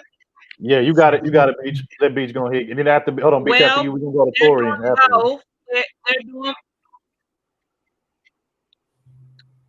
Is my audio okay? I'm sorry, y'all, because I sound weird. I don't like to start talking in the audio. Yeah, you got it, Beach. Is it okay? Yeah, you got it, Beach. After you, we gonna go to Tori. And after you, you got it. Okay, I'll jump on that question real quick, but I want to answer when she said catching flights. I have seen somebody waste their money to catch a flight trying to prove a point, like about their pull-up game, and it was like, you know, you could have used that money and did something else, trying to prove a point. I don't think the person made it at the airport, so nothing happened, but that was a waste. I'm like, you really, you know, I'm like, you could have just cashed it. If somebody want to catch a flight to prove a point to me, I'm just gonna say, look, just cash up me your flight money, and I'm gonna say, you won, girl, you won. You sure told me, like, you ain't gotta spend. And this is before the pandemic when flights was like, you know, $400 for a round trip ticket. So I was like, you could, or whatever, you know what I'm saying? Like, you could just send me the flight money, and I'm gonna just say, you won the fight. You ain't got to do all that, okay? It's not that deep. People are taking flights. They got these YouTube sex groups. Let's just keep it 1,000. They are meeting up. If you've got an invitation, great for you. I don't want people not, you know, don't send me. I'm not participating in no YouTube orgies. People really, that, you know, they're taking it too far. I'm meeting offline here. I love people like that. I was surprised, you know, you will find people coming around that you never seen, and then they get friendly, and then you're like, okay, they cool. And then before you know it, they have other ulterior motives. I always end up being like, I always get down to the bottom of it. What make, you know, and it's attraction. But a lot more people are doing it than y'all realize it. So it's not like they were out of order to think through this, you know, like, let me come through For the Record TV and see who might be with it and who I might can, you know, recruit, come and participate in our YouTube goddamn sex fest. That happens. I usually at some point will catch wolf, and I don't got to go make I've cussed some folks out about it. I didn't put them on blast, or maybe I kind of subliminally let them know. I've unmodded people that, you know, tried that mess. Like, what you hit my people up for to do or whatever, but they doing that.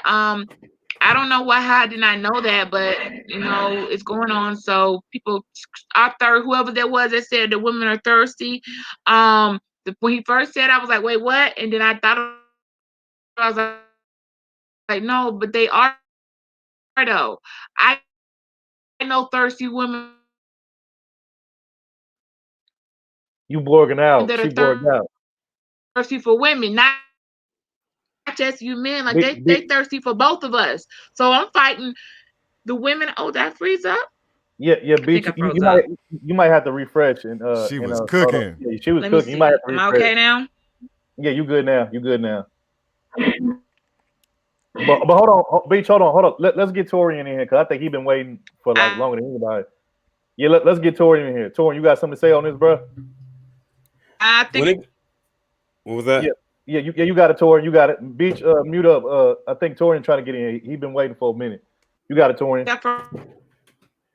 When it comes to like a topic such as this, all I'm seeing or all I'm hearing is a lot of hypocrites or a lot of hypocritical narratives. Like people will only say, you know, something to the effect of something for someone else to hear or to make themselves sound or feel good. And also, a lot of people say things for money. Going back to how people act on this platform, you know, they know there's money here, so they're going to say what they need to say in order to get their viewers up. And the more viewers they get, the more eyes they get, the more money is coming their way. So they have to keep adding into the lie. And, you know, that's, you know, very unfortunate, but that's like the society and the world we live in today. It's a lot of fluff. It's a lot of, we live in a very shallow society as a collective. So anything will do, no matter what people will put out there. Now, to go back to the original discussion that Third brought up when you said, do as I say, not as I do, I can't stand that phrase. That's like one, like there's a lot of phrases that I dislike, and that one's like in the top 5 like of phrases that I've always disliked, because it's like, how are you going to tell me to not do one thing and then I turn around and you're doing that exact same thing that you're telling me not to do? Like, how does that work? And that can go beyond just families. That can go for the workplace or anywhere for that matter. And then when you get caught up, then you try to come at me for calling you out about it. And then I'm made to look like the bad guy. Like, really, how does that make you look? And how does, like, and everything, you know, like that? First off, I wouldn't even follow a person like that, because I already know what time they're on. And I don't have time to be dealing with someone who is like that, or dealing or being around in a circle of people who engage in that kind of activity. Because like, at the end of the day, I could have sworn we were all supposed to be grown, but let's be real here. We have a lot of 30, 40, 50-year-old people who act like they're still in diapers. Mm-hmm. Like they still act like they're children. And you know that have yet to be, you know, potty trained, and, you know, still hanging off of the tit.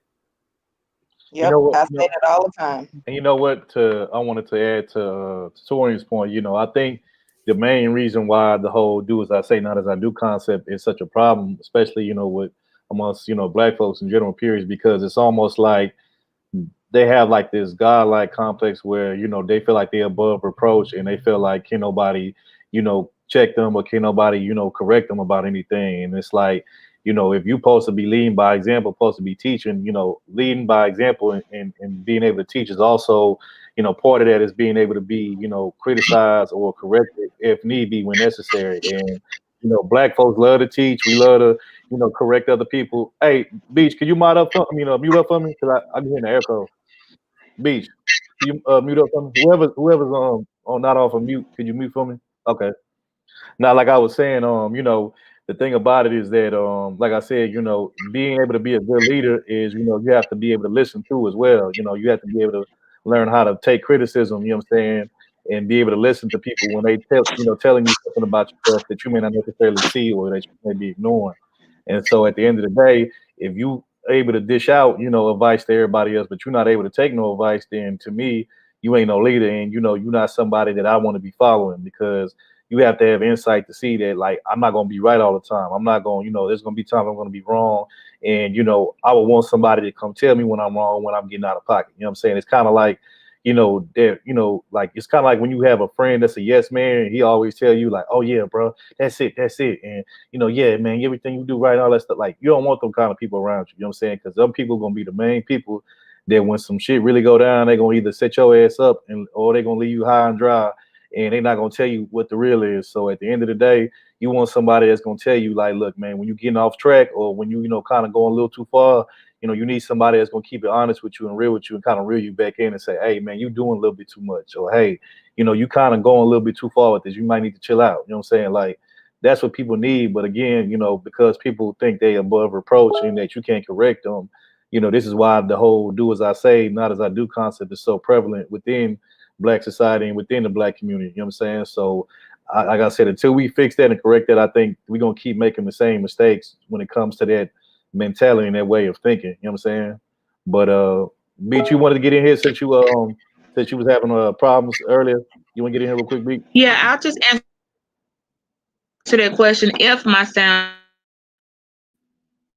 yeah, it's kind of going in and out again. I don't know what's going on, Beach. I'm not gonna try. Yeah, it's going in and out, Beach. I don't know what's going on with your sound. If my sound's okay, I'll answer. If not, I'm not gonna try. All right, go ahead, say something. Try it. She muted herself. Okay, all right. Yeah, tell her to turn her camera off so she can use less bandwidth. I just told the kids, I'm like, hey man, who's running all the Beach Dusty say you might want to turn your camera off because you use less bandwidth when you turn your camera off. Okay. All right, so you say what you got to say, Beach. If you speak, say something so we can see. Does that help? Okay, yeah, you sound clear. Yeah. Yeah, you good. Yeah, you good. I never knew turning your camera off. Y'all just talk. Who was that? Dusty that said that? That was Dusty. Yeah, that was Dusty. You got it though, B. Say what you got to say. Yeah, you got it. The floor is yours. You got it. That you just taught me something new that's gonna change my whole stream of life. Thank you. Beach, you got it. You got it, Beach. Dang, you cutting out never again. Knew that. Okay. I'll just answer that question. I don't know. Am I the only one? No one else has kids? No, just me? No, I got kids. My daughter is 20 and my son will be 14 in March. Don't you got some kids, Dusty? Yeah, don't they say baby Dusty? you on mute, bro. You on mute, Dusty. You on mute, bro. I got a bunch of kids. Oh, okay. You got a star lineup, bro? You got a star lineup? I got a 6-man right now. Oh, wow. I love big Black families. My grandparents were from the country. They had 14 kids. I love it. Good job, Dusty. Hey, that's what happened when you part of the Pretty Boy Twins group. You end up with a lot of kids. Yeah, really? Okay, well, where your kids Get out of there, Third. I've been being nice all day. I haven't said nothing crazy. Hey, fortunately for me, bro, the only kid that I got 4 legs and a tail, so that's fortunate. I'm fortunate right now. But yeah, Torian, bro, you want to say anything else, bro? You want to get in here? Say anything else? No, I already said my piece about this. Okay. Well, shoot, if don't nobody else want to say nothing, man, we probably finna wrap up real soon. So get y'all final words in, man. Everybody get y'all final words in. Don't take that chemical in a vial. Hey, I feel you, bro. I feel you. Hey, so I'm gonna go ahead. You got it, Love Wisdom. You got it. Say your final words. You got it. Oh, well, as always, I appreciate y'all for letting me on. It's always a pleasure. Appreciate y'all. Good to see you, Dusty. At the end of the day, I just say at the end of the day in this space, I would just say be careful. If you want to be a content creator, by all means, be a content creator. Because at the end of the day, you got the plug. Just be very careful in the spaces that you're in, the people that you support. You know what I mean? It's best to treat YouTube as a business. If you happen to make friends, that's fine, but treat it as a business. I agree with Torian. I'm not taking that vaccine because I'm not taking that vaccine at all. Y'all get y'all hydration, you take your vitamins, you get your walk on, take care of yourself. And that's just about it. In 2021, please don't engage in any trauma bonding conversations or behaviors. You the master of your own destiny. You do what makes you happy and do what it is that you got to do. And with that, I'm out. All right. Yep. Appreciate you, Love Wisdom, for coming through, always coming through and, dropping that high five, and, just going in. We appreciate you for coming through. Okay. You got it, Torian, bro. Oh, damn, Torian. I guess, appreciate you, Torian, for coming through. If you want to hop back on and speak your final words, bro, if you want to. But you got it, Dusty, bro. You got it. I just wanted to say I appreciate the game that she giving me, you know, because I'm coming in here as a goofy. So anything that I can learn, man, let me know, you know, because I don't want no smoke with nobody. I just come here. I want to come in peace, crack my little jokes, and I want to have peace and love, and you know what I'm saying, with everybody, and in Dust We Trust. Hey, and man. Love Wisdom got a channel too. Hey, we appreciate you for you know, coming through, Dust. I appreciate you, bro. You know what I'm saying? You know, and for those who don't know, Dusty, that's my light skinned twin brother right there. You know what I'm saying? You know what I'm saying? We know we the pretty boy twins. Also, we gonna add my brother Casper for King in there too. You know, we gonna be the three hermanos in this motherfucker, man. So Yeah. shout out to me, Dusty, and Casper. You know, three hermanos coming soon. But appreciate you, Dusty, for coming through, bro. And you going live today, bro? Man, I don't know what happened. I think I got shut down. I was in the middle of just talking, and then all of a sudden it might have got snatched down. I don't know if it got snatched down or not. I think it was because I was listening to it earlier. It was probably because of that music you was playing. You know, they gave me tripping with the little copyright shit. But if you go live tonight, later on tonight, I'll come through or whatever. But I think people like me better at nighttime for some reason. Hey man, See, I'm sorry. Never mind. I'm sorry. Everybody was throwing the light skin jokes out there, and I just fell out. My bad. Yeah, no, it's all good. No hate, because really I could crack on people if I really wanted to. I've been trying. No, nobody cranking on me. I'm sensitive. I'll cry. Hey, and PSA, public service announcement. Me and Dusty is bringing light skinned niggas back for the 2020, man. Hey, we're gonna do the light skin podcast coming soon. Yeah, we bringing light skinned niggas back, y'all. All you brown and dark skinned niggas, y'all finna be mad as fuck, bro. You know what I'm saying? You keep the wet set coming, Topaz. You need to keep that. Oh, thanks. I don't agree with nothing they just said, by the way. I don't agree with nothing get some other stuff going on because I get bored with my hair, so my hair is different, you know, as much as I can get to it. So don't get used to it. Y'all got a cool 2 weeks with this. Hey, nah, we appreciate you though, Dusty, for coming through, bro. Like I said, you know, hey, man, hey, don't be no stranger, bro. Come through more often, bro. Shit. Oh man, yeah. So this the Dusty I hear about, because I heard your name around YouTube, but I don't think I've seen you before. So I just started camming up like 2 weeks ago. Okay. Yeah. So I appreciate y'all for having me on, though, man. You know what I'm saying? I appreciate the love. You know, I'm gonna try to sub to everybody. Love Wisdom. Reese with Love Wisdom put up there, bro. Williams. Hey, bro. So you gotta just take it on the chin. Hey, I'll be. Hey, bro, Dust, bro. Let me real spill, bro. I done call every light skinned nigga in the book, bro. Since I was a little kid, bro. Man, DeBarge, Prince, Doug Christie, yeah, bro. Lloyd Banks, Craig David, motherfucker. Stop it right there with all the yellingness, because see, that's okay for dudes. But for women, I'm coming back in style. Get out of there, Castle. I'm bringing brown skin chicks. I'm bringing Goldeny back, and I'm gonna make that. I'm gonna make a channel, Goldeny. Get out of there. The title of the channel. For Topaz next year for Halloween, you know, we expect you to come through in a goddamn payday bar rap costume. Whatever.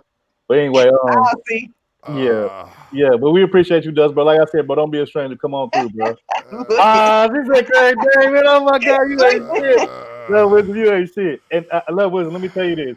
It's not. I'm not Albie Store. I'm Albie Poppy. That's my name, Albie Poppy. Wait a minute, no, because look, the chat going in on y'all. They let y'all know. Like, and notice Brandon quiet. He let y'all handle it. Look, it's okay because I've been being mean all week, so I'm gonna let them have that today. Because I've been being mean all week. Wait, light-skinned men can be mean? I did not know that. I always you got jokes. That's kind of like my game right there. Like, okay. Like that's how I hunt women. Like I kind of I crack jokes on them. Oh, see that never made me give nobody my phone number. Some dude woke up to me cracking jokes on me, ranking and whatnot. I'm not giving him my phone number. It's a certain type of woman. Like it's a particular type of woman that's into that. You know, they got like a. You ain't shit, man. You ain't shit. They let y'all have it. I'm sorry. I'm just putting them up here. Y'all it's ain't okay. got. It's okay. We could let the Flatlander speak. Hey, and I heard you talking shit to Chewy. Don't be going in on the women that like I wasn't blessed with all that. I like Celeste, but she Hey, just Dusty, bro. always I capping got about you, bro. light-skinned dudes. Hey, Dusty, bro. I got you, bro. I got the perfect nickname for her. Anytime she come at you or any of his light-skinned brothers, we gonna start calling her ass Flatback Suey. That's what I'm gonna start calling her. Flatback First of Suey. all, I can't be here. Listen, I can't be here for that. Listen. But you ain't over the here statements capping made by though Third either. Ward did not reflect the thoughts and feelings of For the Record TV. See, I don't be wanting to hit below the belt, but it's like when she over here talk about light-skinned dudes, like she always got something to say about light-skinned dudes, and I just be tired of hearing it sometimes. I do. Yeah, I feel you. You know, and I could, I be being nice though, cause I can, if you didn't know me, you would think I was being really mean. We gonna have a stream where we just let out, like it's gonna be Brandon and Khadijah, you and Shuey, everybody that got their little, beefs and whatnot in the chat. They be doing all that chat fight. We're gonna let y'all come up here and She just my have a roast friend session though. on each other. It ain't no funk. She my friend. Actually, No, you know I what I'm know. saying? That's what I'm saying. It's gonna be funny. It's just gonna be a roast session. Y'all just go in for what you know. We just gonna see who come up with the better punchlines.